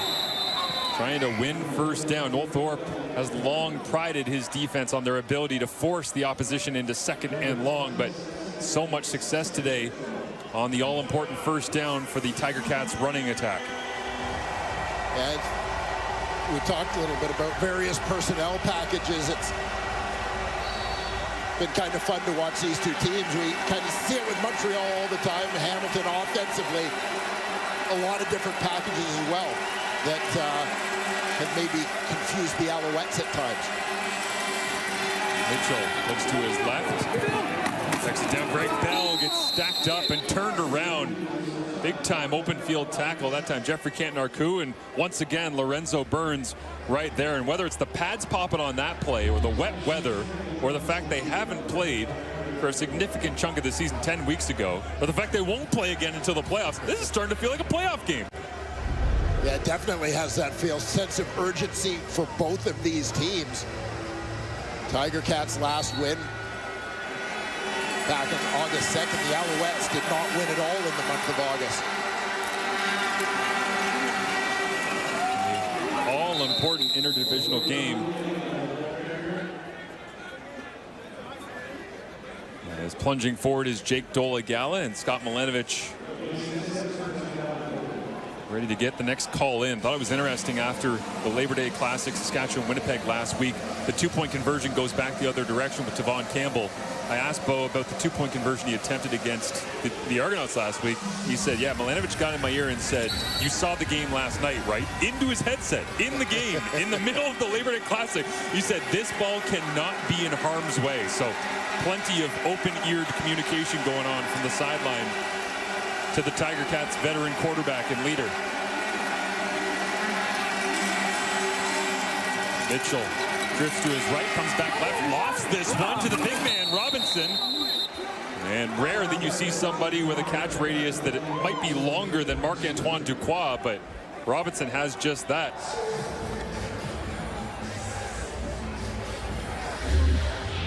Just off the hands.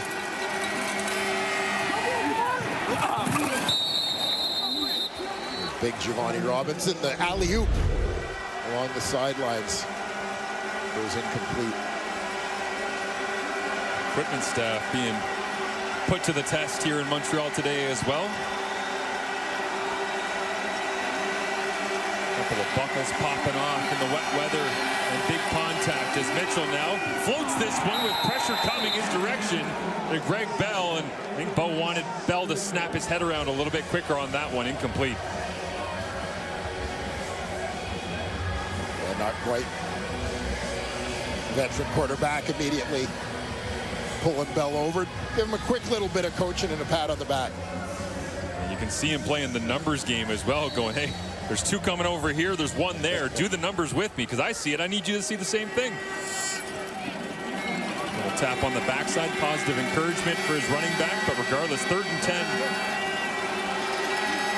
As we're halfway through the 3rd quarter of action here in week 14. Punt sent away by Nick Constantino. This one aimed up punt that drops down to James Letcher Jr. Tries to get the corner, a stiff arm there. And Trevor Hoyt, who fights his way back into the play. And Owen Hubert, the last man to send him away, is, yeah, the fans are out. Conditions be damned. The Montreal Alouettes have been up against it when it comes to health at the quarterback position so far this year. As you see the updated numbers from James Morgan here today, just 24 yards thus far. And Tyler Sneed even on that graphic as Davis Alexander leads the group ahead of McLeod Bethel Thompson. And Davis active on the sideline. You get the sense he's really close to coming back. Great workout on the field before the game, showing off the strong arm, but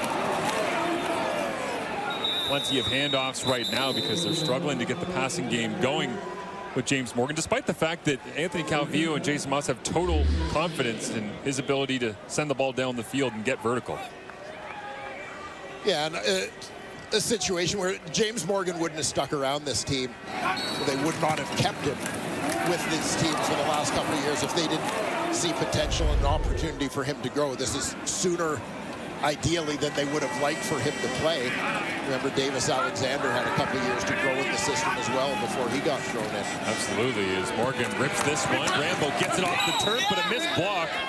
And the Tiger Cats, Miles Fox, had a knockdown earlier on and flies out from his defensive line position here to make the tackle. Oh, Miles Fox stepping up today in the interior of that Ticats defensive line in the absence of Casey Sales here today, their most experienced D tackle.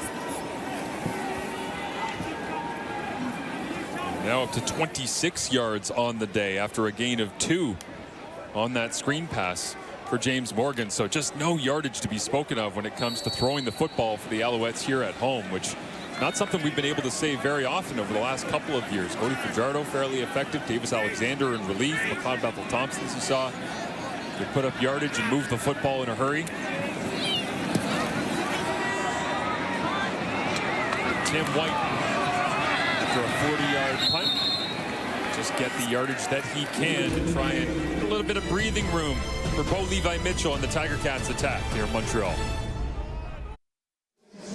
24 catches on the season coming in, but just 5 games played this season for Tyson Philpott. Back in the lineup today, and Kenzie Lalonde has more. Yeah, when Tyson was rehabbing his hamstring injury, he leaned on his brother Jalen, who of course suffered a more serious hamstring injury back in 2023 that required surgery.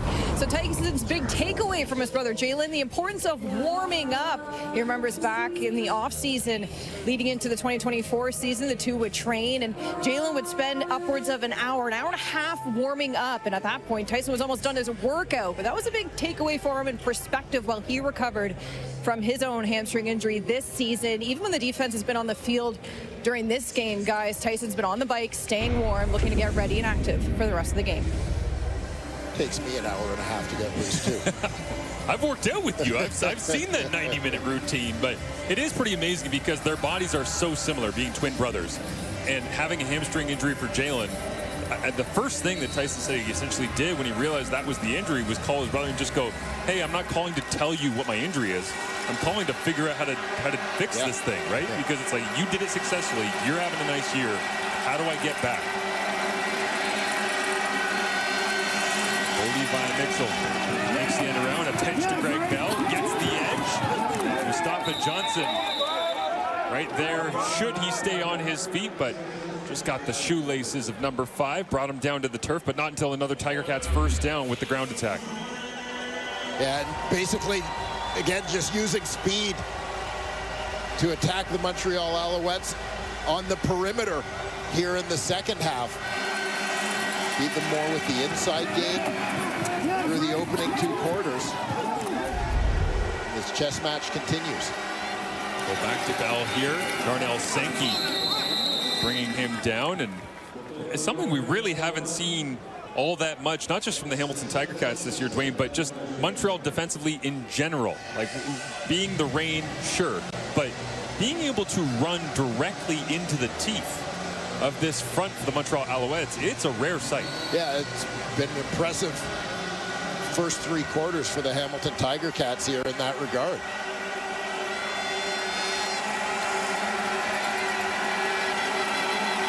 Bell with 141 yards, a career high as he watches from the sideline here. A little crossing route. And DeAndre Smith, after his monster Labor Day Classic performance on Monday, catches the crossing route and moves the chains once again. And you'll see DeAndre Smith coming from the slot towards the top of your screen. Giovanni Robinson, the tight end, goes vertical, clears that out. Smith coming underneath.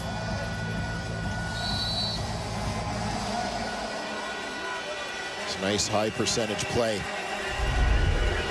for Tiger Cats. Extra big bodies in once again. Giovanni Robinson and Jack Azat. As they show that run-heavy package, and they give it. Johnny Augustine gets a look after Greg Bell standing on the sideline, and Bell will put his helmet back on should he be called upon, but they'll sub out the big package here, and Brendan O'Leary Orange and Shamar Bridges come back onto the turf. And Greg Bell, who's had a busy afternoon, just getting a little bit of a break here. Keep those legs fresh for the 4th quarter. Ticats with a very capable sub in the ball game, the veteran Johnny Augustine from the University of Guelph Griffins. Send Kenny Lawler in motion to join Tim White at the bottom of your screen. Mitchell looks to Augustine, makes the grab. On 2nd down, they convert, leaking Augustine out into the flats. And Hamilton is now in Montreal territory. Yeah, Augustine, you see him in the backfield, just to the left of the quarterback. Free release to the flat for him. Quick read for Bo. He's got coverage outflanked. Augustine goes back to the sideline. A couple of high fives as Scott Milanovich looks like he's got the offense into a rhythm right now. Greg Bell in the backfield on a career high day here in week number 14 of the 2025 CFL season. They'll add to it. Not much, though. The 50-yard line, a gain of 3, 2nd and 7 coming up.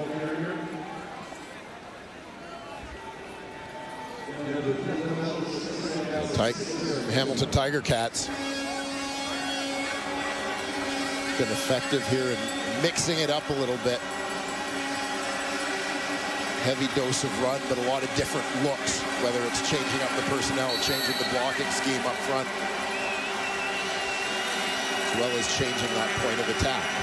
5 of the 6 touches in this drive going to Hamilton running backs between Bell and Augustine. Will it be in the air or on the ground? This time, they'll go aerial for Kenny Lawler, falling backwards, and he only needed 1.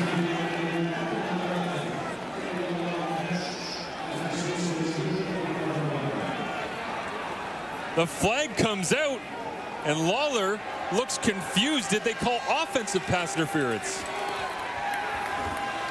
A lot of Montreal Alouettes seem to be talking to Kenny Lawler over there at the end of the play.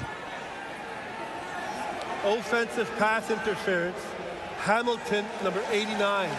We'll go back 10 yards. We'll replay 2nd down. On a une passe interférence offensive contre Hamilton 89. On recule le divers. On reprend le 2e essai. Take a look at the end of this one.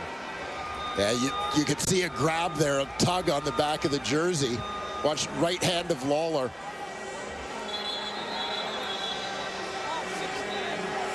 Subtle at full speed. A little less subtle when slowed down. Watch the right hand of Lawler goes to the back of Ento here. And pulls him down. Devil's advocate on this one. Yes. Your body. Hamilton is challenging the ruling on the last play. The play will be reviewed. Hamilton demande la révision du dernier jeu. Your momentum is already carrying you back towards. Your arms are swinging wildly. Is there a chance that your thumb on your gloves could just get hooked inside the armpit of the jersey? Oh, Marshall. I also don't believe that Michael Jordan pushed off in the 98 finals, in case anyone's wondering. Yeah. And I guess my answer to your question would be, yes, there is a chance, but that's not what happened here. Okay. I mean, listen, level of difficulty to use one hand to pull the defender out of the way and the other hand to catch the ball, full marks for that. But I think they got the call right here. A look of bewilderment on Kenny Lawler as he was sitting on the ground.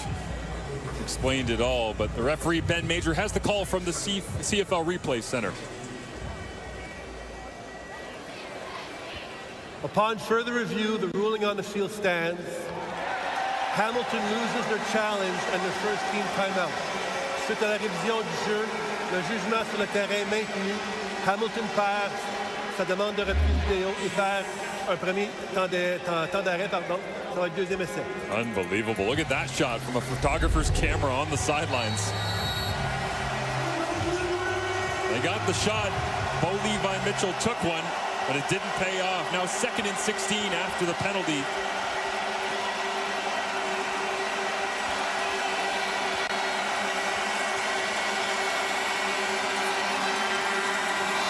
Mitchell, plenty of time, goes underneath Brendan O'Leary. Orange, nice open field tackle after he had the pass interference go against him.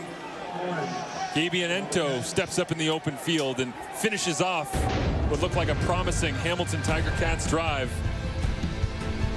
Hamilton still leading 16-9 as of now. The running attack in control for the black and gold as we head to the 4th and final quarter here to kick off Super Saturday in the CFL. 16-9, the Hamilton Tiger Cats up over the Montreal Alouettes. The final time that they will play here in the 2025 regular season. The front end of a CFL on TSN triple header for you is, of course, the Banjo Bowl and, of course, the Labor Day rematch between Calgary and Edmonton.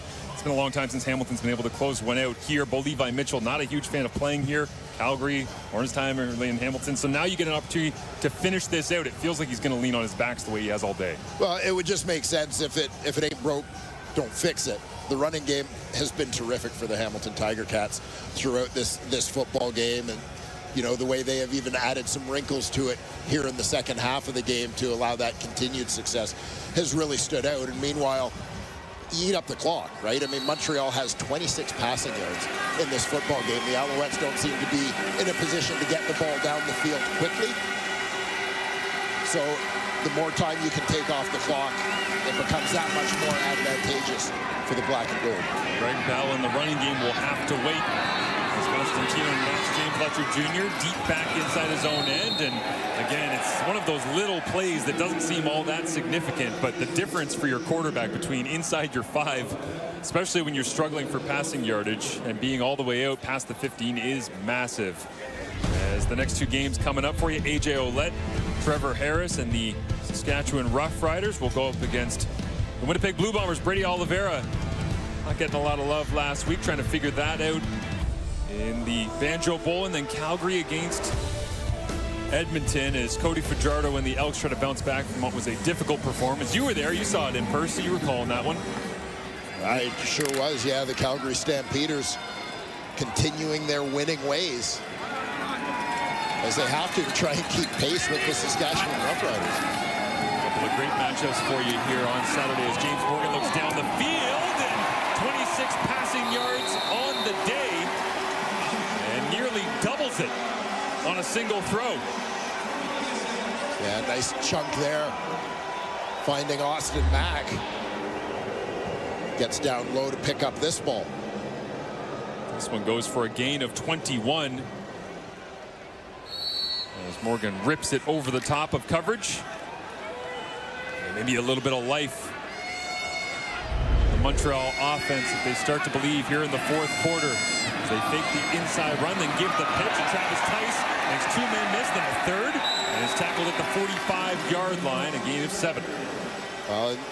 This is the thing, Marshall. You look at this football game, and it feels very much like, because of time of possession, etc., that Hamilton was in full control of this game. It's a 1-score football game with a whole quarter to go. And the Montreal Alouettes get a couple of plays, and things could turn in a hurry. Anthony Calvillo telling me this week that each year is totally different. He said 2 years ago we were 6 and 7 or something like that. We found a way. In 2023, last year dominant and couldn't get the job done. This year, we're just trying to figure out what their identity is with so many of the quarterback injuries, as Hamilton's defense flies up and makes a big play on 2nd and medium. Yeah, Alouettes trying to get the conversion using their ground game. The Hamilton defensive line sniffs this one out against their former Cat, Sean Thomas Erlington.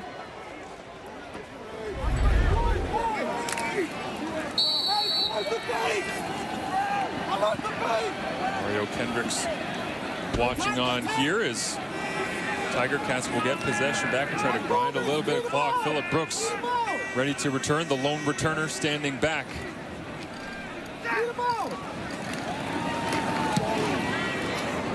Hamilton sends some pressure, couldn't get close. Brooks catches it at his own 24-yard line. And a 41-yard punt is answered with a 9-10-yard return. Bo Levi and Mitchell trying to close it down here in the fourth quarter in Montreal.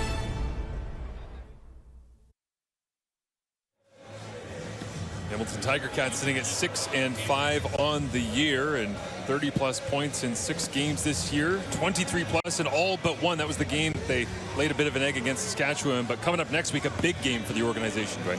Yeah, very meaningful. They've got the Winnipeg Blue Bombers in town.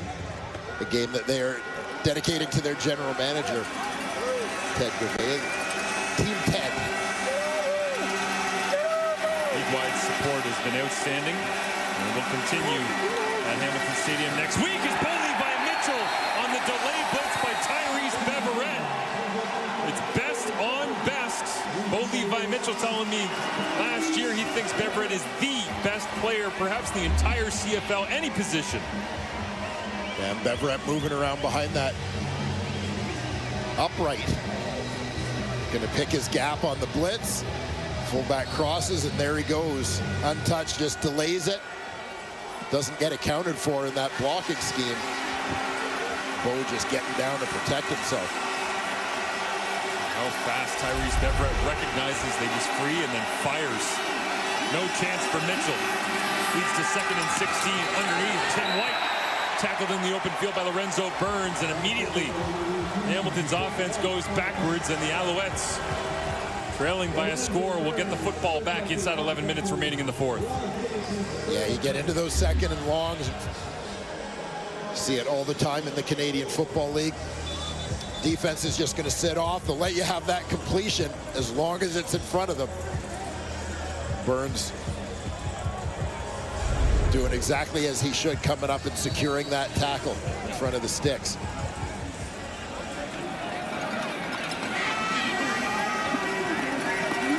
Burns with the interception earlier on in this ball game, 2nd of the season. A great X's and O's matchup here in Montreal this afternoon. Magic personnel and schemes, and now just a monster boot all the way back to the 10-yard line. Nick Constantino, there's flags out well behind the play as well, as the Tiger Cats were running down to try and track down a 62-yard punt from Constantino.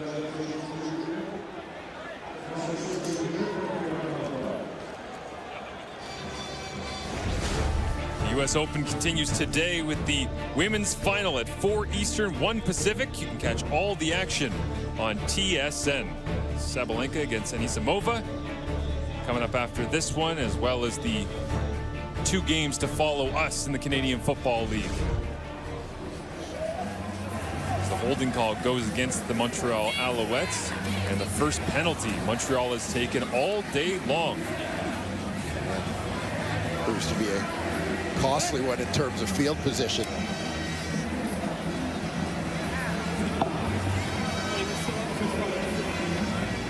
Long field is not what this team needs, given the challenges they've had picking up chunk yardage here. And Cameron Dukes is in the ball game. He slipped him into the huddle there, coming off the sideline. So the former Toronto Argonauts see if they can generate a little bit of instant offense with a different arm and a different voice in the huddle, and right away it'll be a gain of 9 yards for Tyson Philpott, flying to the flats as we get a look at his 2024 with the Toronto Argonauts. Yeah, Cameron Dukes, 9 starts with Toronto last year, 11 in his career. You see the numbers, high completion percentage for him. It'll kind of help keep that team afloat last season, while Chad Kelly served a suspension the first half of the year.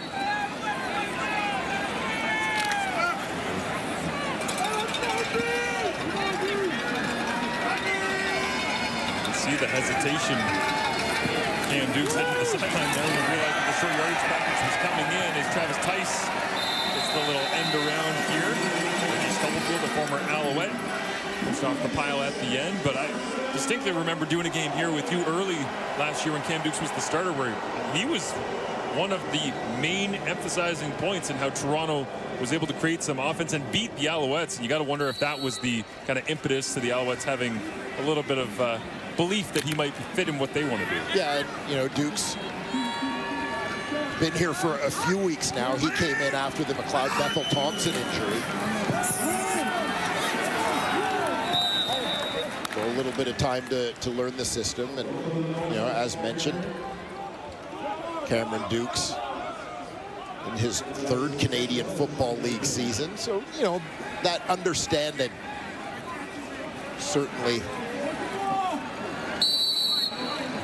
of defenses around the league. You know, for James Morgan, listen, lots of young quarterbacks have been there. There's a learning curve. It takes time. Morgan pressed into duty earlier than the Alouettes would have liked. Flag comes up on the snap here as Travis Tice goes right down the pipe. Sean Amos comes downhill to try and help out, but for now, the Alouettes picking up the first down here on the ground, and Montreal had no end. It'll go backwards on the right formation. Side. We'll go back 5 yards. We'll replay second down. Procédure inadmissible. Montréal n'avait pas d'allié pour fermer la ligne de leur côté droit. Pénalité de Saint-Verge. On reprend le deuxième essai. Well, keep an eye here. The right side of the line, you can see everybody's trying to get lined up, but outside the tackle, no one is on the line of scrimmage. You can see Philpott signaling out. I believe it was, Tyler Sneed out wide. Philpott was signaling to him, you got to get up on the line, but they just couldn't get it done before the ball was snapped. Great 2nd and 11 for Cam Dukes. Pressure on, Julian Hauser bends the corner and throws down Dukes.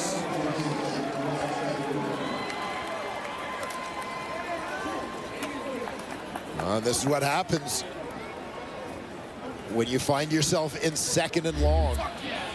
There's Julian Hauser coming off the end. Dips that shoulder to get under Jamar McCloster. He and Miles Fox combine to wrap up the quarterback.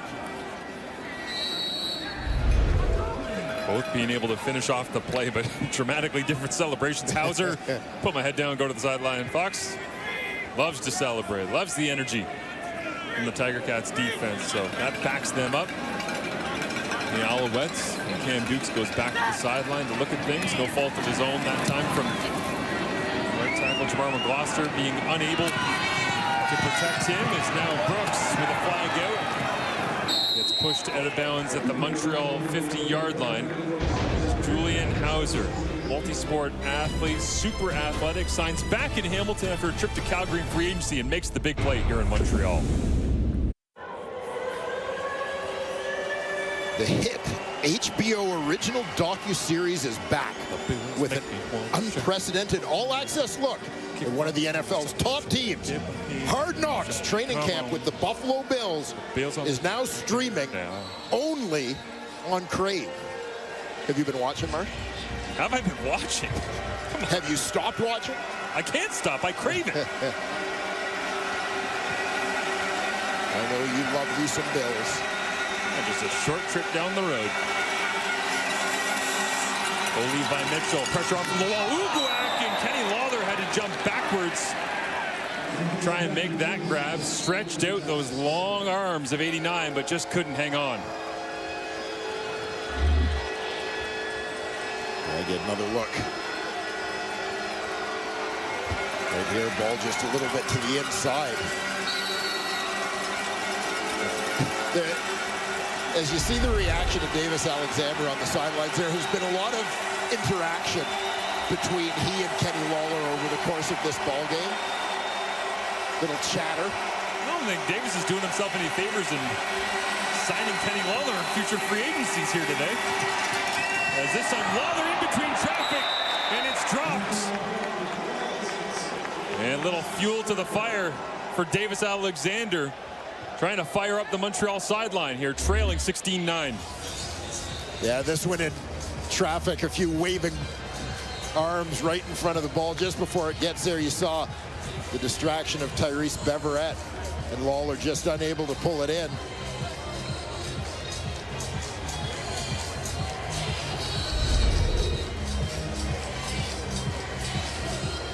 Davis Alexander all over it. Game day intensity, whether he's playing or not. Well, coming into today, there's a lot of matchups that I could have predicted would be really intense. I didn't think Davis Alexander versus Kenny Lawler was going to be one of them we'd be talking about, but here we are in the 4th quarter with a 42-yard punt that drops down to James Letcher Jr. And with Alexander sidelined and still out, looks like James Morgan will come off the sideline. So did Cam Dukes get his one-and-done opportunity on the last drive. We continue to spin the roulette wheel here of Alouettes quarterbacks. James Morgan is back in the huddle right now. Cam Dukes got the last drive, and Jason Moss making the decision He wants to go back to the man that started the ball game for him here. Maybe just took him out and gave him an opportunity to watch a drive from the sideline. Yeah, it could be a case where there was something specific he wanted him to see in that moment. Could be situational in terms of field position, etc. That maybe he realized he was more comfortable with Morgan. Oh man, that one goes right off the chest of Tyson Philpott. It was a rocket coming out of the hand of Morgan on the money. A little bit of extra pace on that one. Maybe trying to prove he deserves to be in the football game, but Philpott couldn't hang on. Yeah, Philpott's the receiver at the top of your screen. Just coming underneath. Clearly just misjudged that one as it ate him up a little bit. You can see it caught Tyson right in the chin strap area. As now, Morgan hit as he throws into traffic. Jamal Peters picks it off. There's flags up, but Peters goes down the left sideline and steps out of bounds inside the 30. And more flags at the end of the play.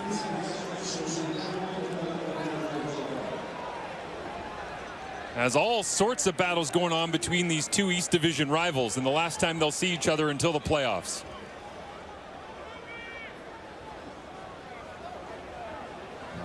Morgan had a chance to see this one coming, trying to accelerate his release to get that ball out there, but takes a hit just as he releases it. Ball comes up short. Jamal Peters, 3 interceptions already on the season. Is this one going to stand as number 4?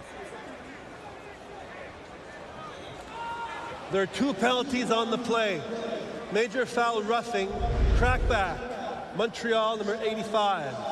We got a second penalty for misconduct, 10-yard penalty, Montreal. We're going to go up 25 yards from the end of the play. It's going to be first down for Hamilton. Massive swing play. I know we both saw it, but I believe it was Tyler Sneed that came flying down the line of scrimmage. And he catches the defensive end and had something to say about it as well in real time. Yeah, watch for Sneed coming from off screen, right side of your screen. Give me a hippo.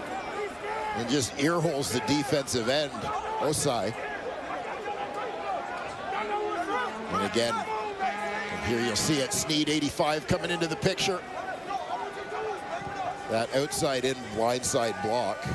And we saw a similar play last night with Khalil Pimpleton in the 4th quarter in Ottawa as well, just blocking back towards the outside in and blowing somebody down onto their feet into the pile. It gets real messy real fast. It can lead to injuries. So player safety, but adding on the misconduct penalty at the end of the play, the interception and the field position, and Bo Levi Mitchell is standing in the shotgun at the 2-yard line of the Alouettes. He hands it off to Greg Bell, lunges his way forward, and Hamilton extends their lead inside 5 minutes remaining here in the 4th.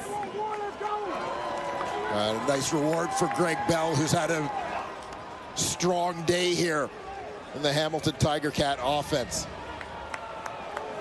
He in that running game, a big part of the story. We talk about Hamilton's aerial attack all the time. Mitchell to Lawler, Smith, White, and company. But Greg Bell carrying the mail today. As you say, great reward for Greg Bell. He deserves it after the work he's put in, but also a morale boost for the Tiger Cats offensive line. They've struggled to run the football consistently throughout this year. There was no chance you were going to give that one to Bo and have him, throw a fade route to the back of the end zone for Kenny Lawler or something. It's based on the way that today has gone.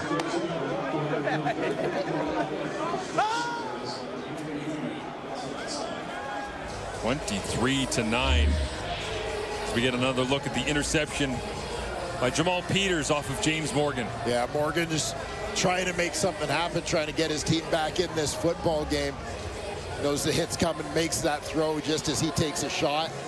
Jamal Peters with his 4th interception of 2025, and Greg Bell punches in the touchdown run. Yeah, Greg, go, man. Let's go. 3rd rushing touchdown of the year for Mr. Bell. Montreal playing their first East Divisional game since July 17th after a run of 5 straight against the West. That was 50 days ago. that they last played against an East Division team. And with 4:21 remaining, still plenty of opportunity to change the result in this one, but Hamilton eyeing their first victory in Montreal in the regular season over the last 1,471 days. It's been a long time.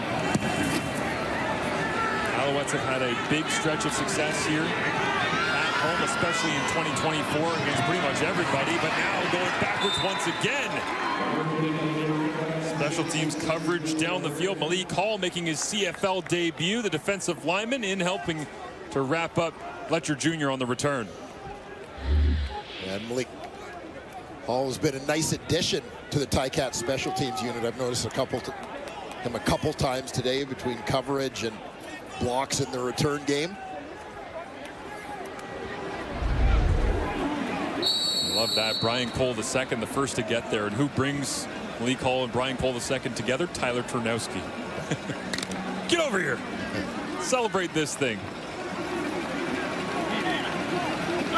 Not much celebration for the passing attack of the Alouettes here today. Tyson Philpott and Austin Mack's return as Tyson catches this one and knifes out to the 29-yard line. Gain of 9.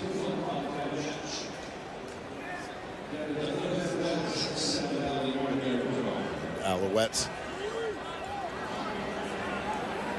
Got to feel at some point going to try and push that ball down the field a little bit, needing 2 scores. Travis Tice rolls his way across the 35-yard line. As well, a gain of 7 and an Alouettes first down.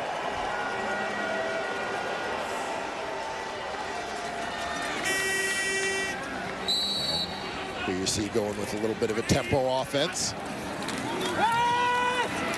Morgan digs in. Nice rhythm completion that time. First down. And Austin Mack makes the grab, moves the chains, and timeout Montreal before they hit the 3-minute warning.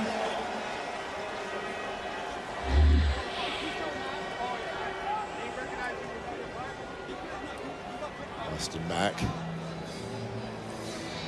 getting some late game touches in here in his return to the lineup. To 3:05, please.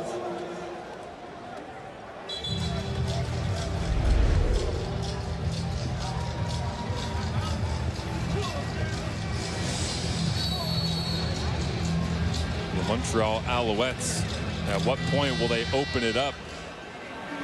Got the 3-minute warning, and then James Morgan told me one of his favorite things about the Canadian game, the variability of the final 3 minutes, the great equalizer. And now Hamilton forcing everything underneath, asking defenders to rally and make the tackle as they do here on Tyler Sneed.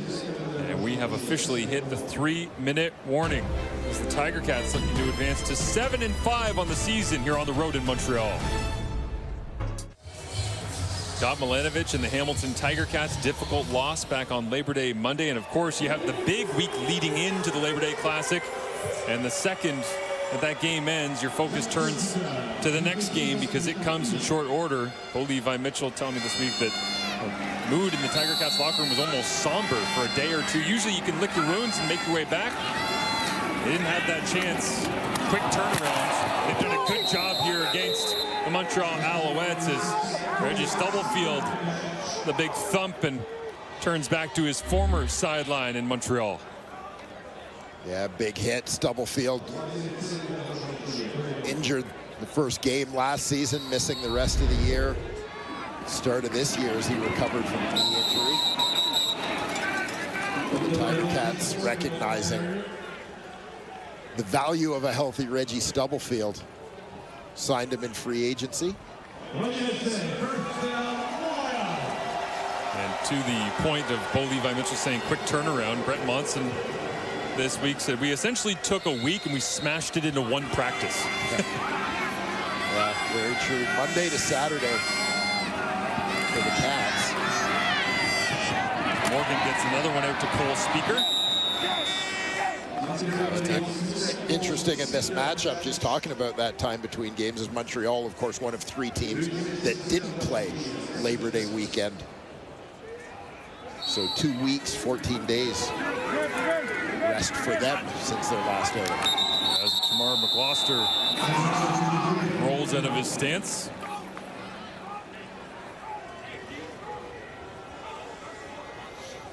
But one of the questions I had coming into this football game for the Montreal Alouettes was, you know, we know their starting quarterback is still out, but would it be enough? Procedure, Montreal number 61. 5-yard penalty will replay second down. Procédure, Montréal numéro 61. On recule le 5 verges. On reprend le deuxième essai. Would it be enough, given all the players that they had coming back from injury, to provide support, provide help for the young quarterback, James Morgan, help this team overcome the absence of that man, Davis Alexander? I think they need Davis Alexander.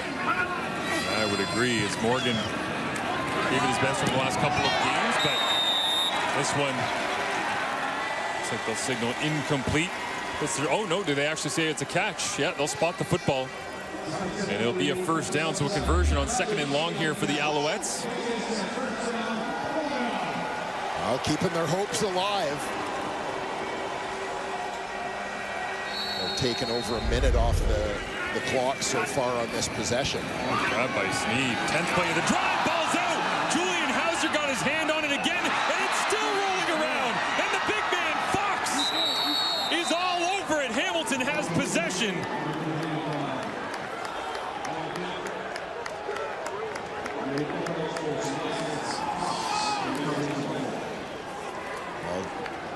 Julian Hauser once again was the man supplying the pressure, and Miles Fox reaps a reward. I believe it was Mario Kendricks who, as Jamar McGloster went down to recover the ball, punched it free in diving for it. There were a couple of assists from the other defensive lineman for Fox, who comes up with the fumble recovery. Julian Hauser feels like one of the more underrated players, perhaps, in the Canadian Football League, despite all of the statistical production he puts up. Rarely talks, just goes back to the sideline, sits. Not going to be on billboards all over town. But a heck of a player, and Hamilton extremely happy to have him back in their lineup. As Hamilton takes a timeout, and a fumble recovery is the reward for Miles Fox chasing down the rock.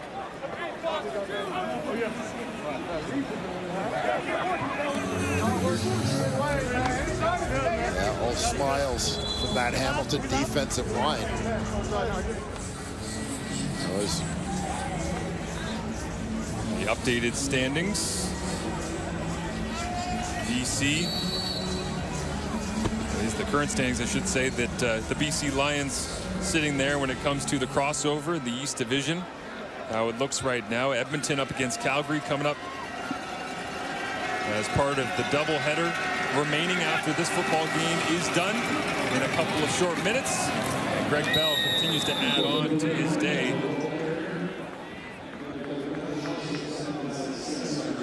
And I think, aside from the idea of Davis Alexander being out of the lineup and hoping that they get him back and the difference that he can make for Montreal, the big story, maybe the main takeaway, certainly for Tiger Cats fans, will be, do they have a running game? I mean, they've got all these weapons. All we've talked about is Bo and chasing records, and could he have been the MOP last year? And you go for $150. It's a fair question against the Alouettes defense. I was going to say that the numbers suggest yes.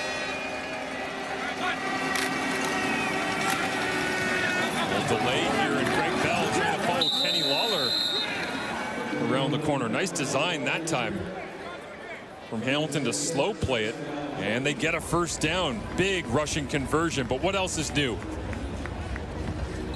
Yeah, as you just suggested, the story of the day has been Hamilton's ability to run the football. That'll give Bell 155 on the day. We were joking about Bo Levi Mitchell with his rushing touchdown needing to hit the ice tub for 10 years. I think Bell might need the ice tub the second that they head down the tunnel here in a minute 20. Handed off, Johnny Augustine, extremely capable as well. Tracked down on the backside of the play, Darnell Sankey.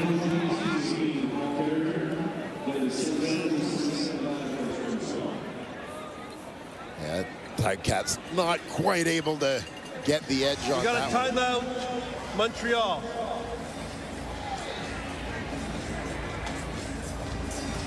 The Banjo Bowl coming up. Saskatchewan against Winnipeg. It was an iconic Labor Day Classic last Sunday night, and they get to do it down the road in Winnipeg this time around. Yeah, always a great game. Couple big rivalry games remaining here. Obviously, Banjo Bowl next, the return match in the Battle of Alberta wraps up our triple header. Interesting that we're talking about Hamilton finding a running game. Meanwhile, Winnipeg fans maybe wondering where theirs went last week in that game. Brady Oliveira not able to produce all that much. Saskatchewan able to win the Labor Day Classic last week. See if they can double down. The panel said the last time Saskatchewan won the Banjo Bowl was 2018, I believe off the top of my head. Yeah. So it has been a bit of an annual tradition, no matter how the Labor Day Classic goes, that Winnipeg has owned home turf on this day. Here today, it is all Hamilton Tiger Cats 23-9. And the Montreal Alouettes averaging 14.8 points per game in their 4-game losing streak. That's about to go down in what will be a 5-game losing streak as Mark Leggio ready to extend the Tiger Cats' advantage.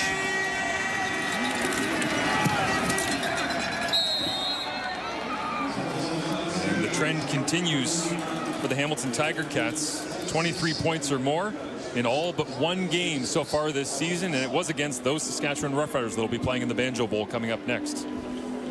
Well, so much of the Hamilton Tiger Cats game this season has been, we got to outscore people. And they have that ability, and you know, I mean, Montreal's thing in terms of winning football games, particularly given the injury woes that they have battled at quarterback, relying on their defense. You know, we got to shut people down, and it's not like 26 is a ton of points when you look at the Hamilton Tiger Cats. They're a team that has averaged 30.3 points a game. So, I mean, the Alouettes have held them under that average, but scoring just 9 points themselves. The story here in the world of CFL football. And a shake of the head from Austin Mack in his return. Some frustration as the Alouettes get set to go to 5-7 on the year. Their first 5-game losing streak for the Montreal franchise since 2018.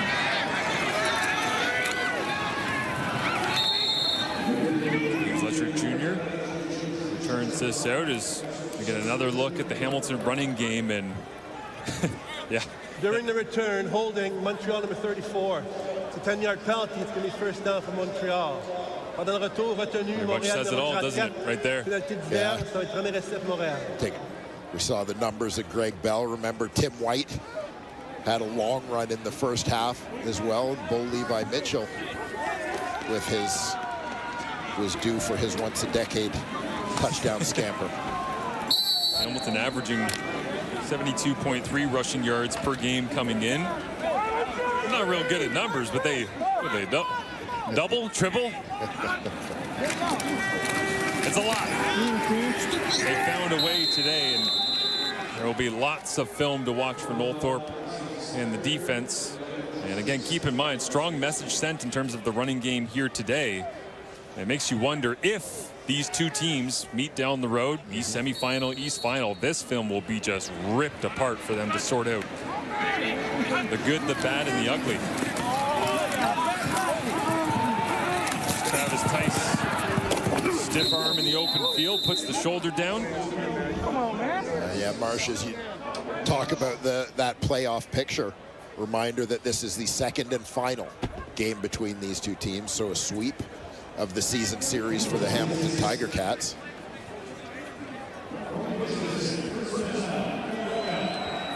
It felt like when the game was in the balance that in a 9-team league, perhaps two teams in the same division that only played twice is why it was so intense. Yeah. Why it got started so early. Tice gets another touch here, but the tightening down of the East Division is officially on. For so many years, it's been almost an annual tradition.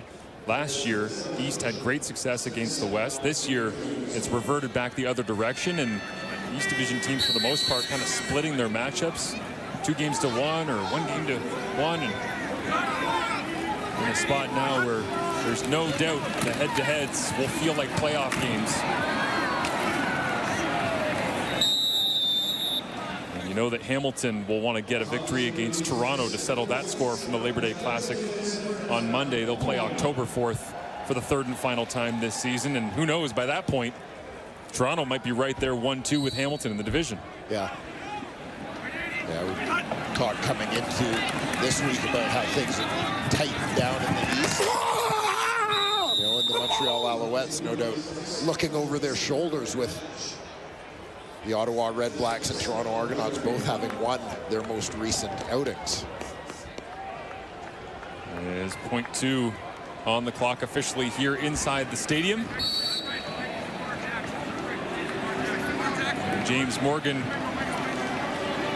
go back to the drawing board, try to sort out how to improve his game, work on some of the deficiencies as he gets one more completion to the outside, and Tyson Philpott takes his seat. And Dwayne, final thoughts on this one as Hamilton comes on the road, gets their 7th victory of the season, and finds a way to do it in a different manner than previously. Yeah, the Hamilton team that was maybe worried about short rest, quick turnaround after Labor Day, I think the opportunity to come and put in an effort like they did today, get that taste out of their mouth and leave this week with a positive, convincing win over the Montreal Alouettes in a big divisional matchup goes a long way.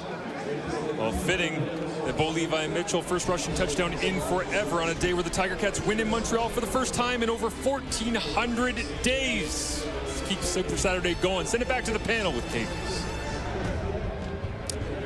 All right, thank you very much, Marshall. Alongside Enoch Mwamba, Milt Stiegel, and we've got ourselves some problems in Montreal. Not here in Edmonton, though. Let me tell you about the weather right now. This is so incredible. Obviously, Commonwealth, very quiet, but we're expecting a lot of Stampeder fans, who I saw, by the way, in the lobby this morning. So we know they're in town. They're getting excited for the Battle of Alberta, the rematch, and the Banjo Bowl also coming up, by the way. But as we look at these East standings right now, Hamilton, they snap their slide. Montreal falls to 5-7. They've now lost 5 straight games. And you got to love the fact that Toronto and then Ottawa with the win last night, they're right in it, both at 4-8. But when it comes to these Alouettes, as I said off the top, the biggest problem continues to be the quarterbacking situation. And look, we've had this debate numerous times. Back on July the 22nd, when we saw Davis Alexander go down, and then he got put on the 6th game, all of us said, did he go back in too early? Hamstrings are not things that we mess around with. I think all of us understand that. But when you look at what's happened with the injuries to Caleb Evans, to McLeod Bethel-Thompson, and then James Morgan could not perform, and then they put in Cameron Dukes, the fact that they can't score points on offense, Enoch, I mean, this is a little bit of a disastrous situation right now. Absolutely disastrous, Kate. You talk about the fact that, you know, they gave themselves a nice little boost at the beginning of the season, got themselves some wins, but is that going to be enough for them to hold on to being in playoff position down the stretch of the season here? But they have to find ways to score points, and that's the bottom line. It doesn't matter who's at quarterback.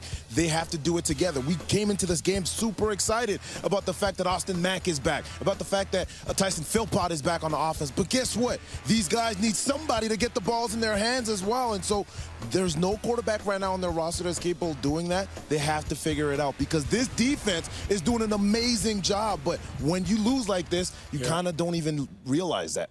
Milt Stiegel has never been wrong, but oh my goodness, I have to admit it. That is the most ridiculous thing. Hold on, Kate. I can't even let him continue. I can't even let him continue. Let him say it. That's it. I was wrong when I said they should have brought Davis Alexander. Make sure that we play that back. I'm sure Davis Sanchez loves to hear that right now. I'm sure he's gloating at home right now, but they were definitely wrong. Because right now, they have no quarterback. I mean, I can step in and do what those quarterbacks have done in the last 5 games. They're averaging 14 points. And I know I asked you earlier, Enoch, about how defense feels about this, but I've been in this position before. I guarantee you, when you get in that locker room, those defensive players will be conversations. No, it's going to be those side-eye like, you better get this together, bro. We out here doing our thing, and we can't get any help. They gave up, 156 yards rushing? That's not a Noel-Thorpe defense. Those guys are tired. They're exhausted. I think it was like 15 more minutes Hamilton was on the field than Montreal. I don't care what type of players you have, what caliber of players you have. If you're on the field like that, you're going to give up some points. You're going to give up some yards. So offensively, I don't know where they go right now. I don't know where they go, but they have some problems. They're going to mess around and not be in the playoffs if they continue doing what they're doing. Well, and I commend Davis Alexander for being as fiery as he was on the sideline for this one. He's clearly, is fully invested in this team. He wants to be back, but you're certainly not going to rush him back at this point after watching what happened the last time around. Meanwhile, for the Hamilton Tiger Cats, things are going in the right direction. Are we still in awe of what Bo Levi Mitchell did running a touchdown in? Young Bo is back. You know what's in Bo's locker right now? What's that? He's going to get drug tested right now. I mean, he's getting drug tested. I don't think Kenzie's going to ask that question, but here she is standing by with Bo. Well, Bo Levi, you are leaving Montreal with some good memories. A big win. Your team remains top of the East. What will you take away from this win here today? I think just proud of the defense, the way they played. Right, special teams, holding one of the best returns in the game, and then offensively, just the work up front from the O-line, giving me time. Really, no pressure all day outside of the one sack. But Greg, Johnny, Ante, all running the ball. Tim running the ball. Just proud of the way the boys did. I think we had something. 230 rushing. Just proud of the way they played. And you running the ball, a rare sighting to run it in. Talk me through that moment. 1,000 career rushing yards. Slowest quarterback in the history to 1,000 career rushing yards. Lastly, you did talk about it, the ground game, how effective it was for your group here. Why was that the most efficient game plan? Well, I mean, I think, Scott's one of the best. He understands the game, understands when the ball's wet, what to do. And, gave me shots early to put the ball down the field. You saw the one pick, right? The ball just come out terrible. And take the ones they give you, but sometimes you got to go out there, you got to win ugly, and we made that happen. Enjoy the win. All right, thank you, appreciate it. By the way, I had to give a shout out to our Davis Sanchez, who isn't here, but he just said, "You're the real one, number 85. No ego. You keep it going." There you go. And that was good of you, Mill. Yes. First time in a long time you've admitted you were wrong. Mill. First time ever. First time in a long time. First time in your entire life. Yeah, pretty much. First for everything. Yeah. Let's talk about this running game when it comes to the Hamilton Tiger Cats. I don't know where this came from, but this makes this team very dangerous. When you're looking at a guy, and Bo just spoke about him, like Greg Bell, and you're able to run 156 on the ground. And I get that Montreal's defense was so tired, but this is an aspect of Hamilton that we had been looking for a long time. This adds a whole other element to this offense. Absolutely. And you can tell Scott Milanovic made it an emphasis to get Greg Bell involved today. And he's tried to do it for a few weeks now, but today he put in different formations, different packages where you had an extra offensive lineman, an extra fullback in the game so that Greg Bell can get the ball, and he did an amazing job. And you know about his speed, but tonight what I was today was impressed with was his patience and obviously his acceleration as well. He put it out on display today. You look at this Hamilton Tiger Cats team right now, they look like they're figuring it all out. We knew about Bo Levi and Kenny Lawler, but now for them to add this element to their offense, they are going to be difficult to beat down the stretch. You look at what you're expecting to do down the stretch. If you really want to be a Grey Cup winning team, or at least get yourself to the Grey Cup, you want to have a balanced offense. You want to have a defense that's also making plays, but this is one of the things that was missing for this offense for sure. Opposing defensive coordinators are like, we got to deal with this How do now. we do it? They got Kenny Lawler, they got Smith, they got Bridges, you got Bo Levi Mitchell. Now you're getting your running game involved. That's going to be difficult for the stop. And I know they had a 3-game skid, but if they can continue doing this right here, they can do some great things. We know they haven't been able to run the ball, but the last couple of games they've been getting Greg Bell involved, and he's been producing. So that's going to go a long way, as you mentioned, Enoch, and his team have an opportunity to win the Grey Cup. Here is Kenzie standing by with Greg Bell. Well, Greg, you leave Montreal here with a career high, 156 yards and a touchdown. What'd you like most about your game here today? Just following my O-line, man. I got to give all the props to my O-line. They opened up holes, and I just ran through them and followed them. We look at how efficient the ground game was, whether it was you running, Bo Levi Mitchell got himself a nice running touchdown. How did that work for your group? It was great. We ran the ball hard and did what we had to do and got the victory. The defensive side of the game, Hauser came up big with some sacks. What stood out to you most about this defense today? Hard-nosed football. Flying to the ball, they couldn't do nothing on offense, so hard-nosed football. Lastly, back in the win column, still at top of the East. What will you take from this win moving forward? Just keep our head down and keep working and keep getting wins. Best of luck. Thank you.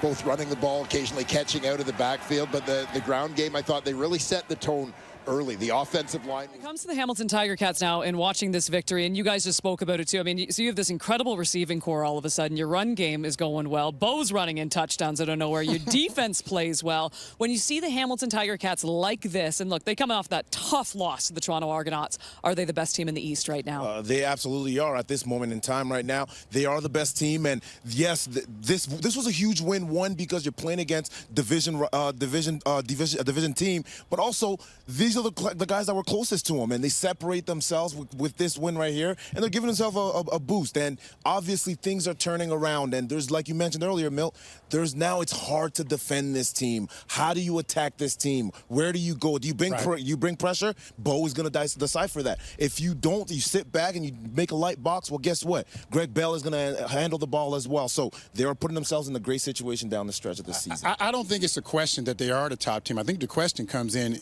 is Montreal the second best team, or has Ottawa and Toronto, because there is no Davis Alexander, have they surpassed them? And I think it's safe to say yes. Montreal in the last 5 games are scoring 14 points a game.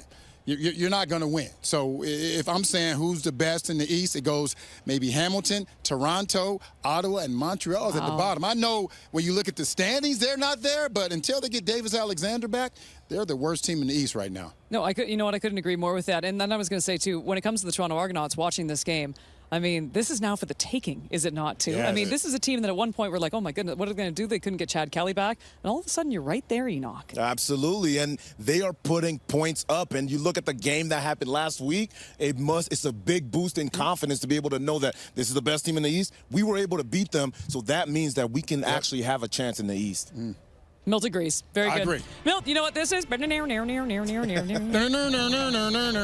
we not gotten you a banjo at this point, to be quite honest with you? We should get you your own drum line, too. Are we going back to Winnipeg? Oh, there's the banjo. I knew at some point. We're coming up next.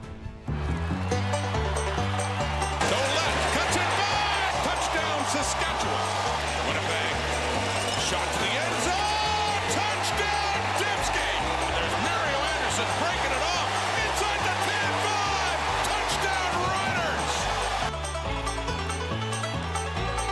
Welcome to the Banjo Bowl, everyone.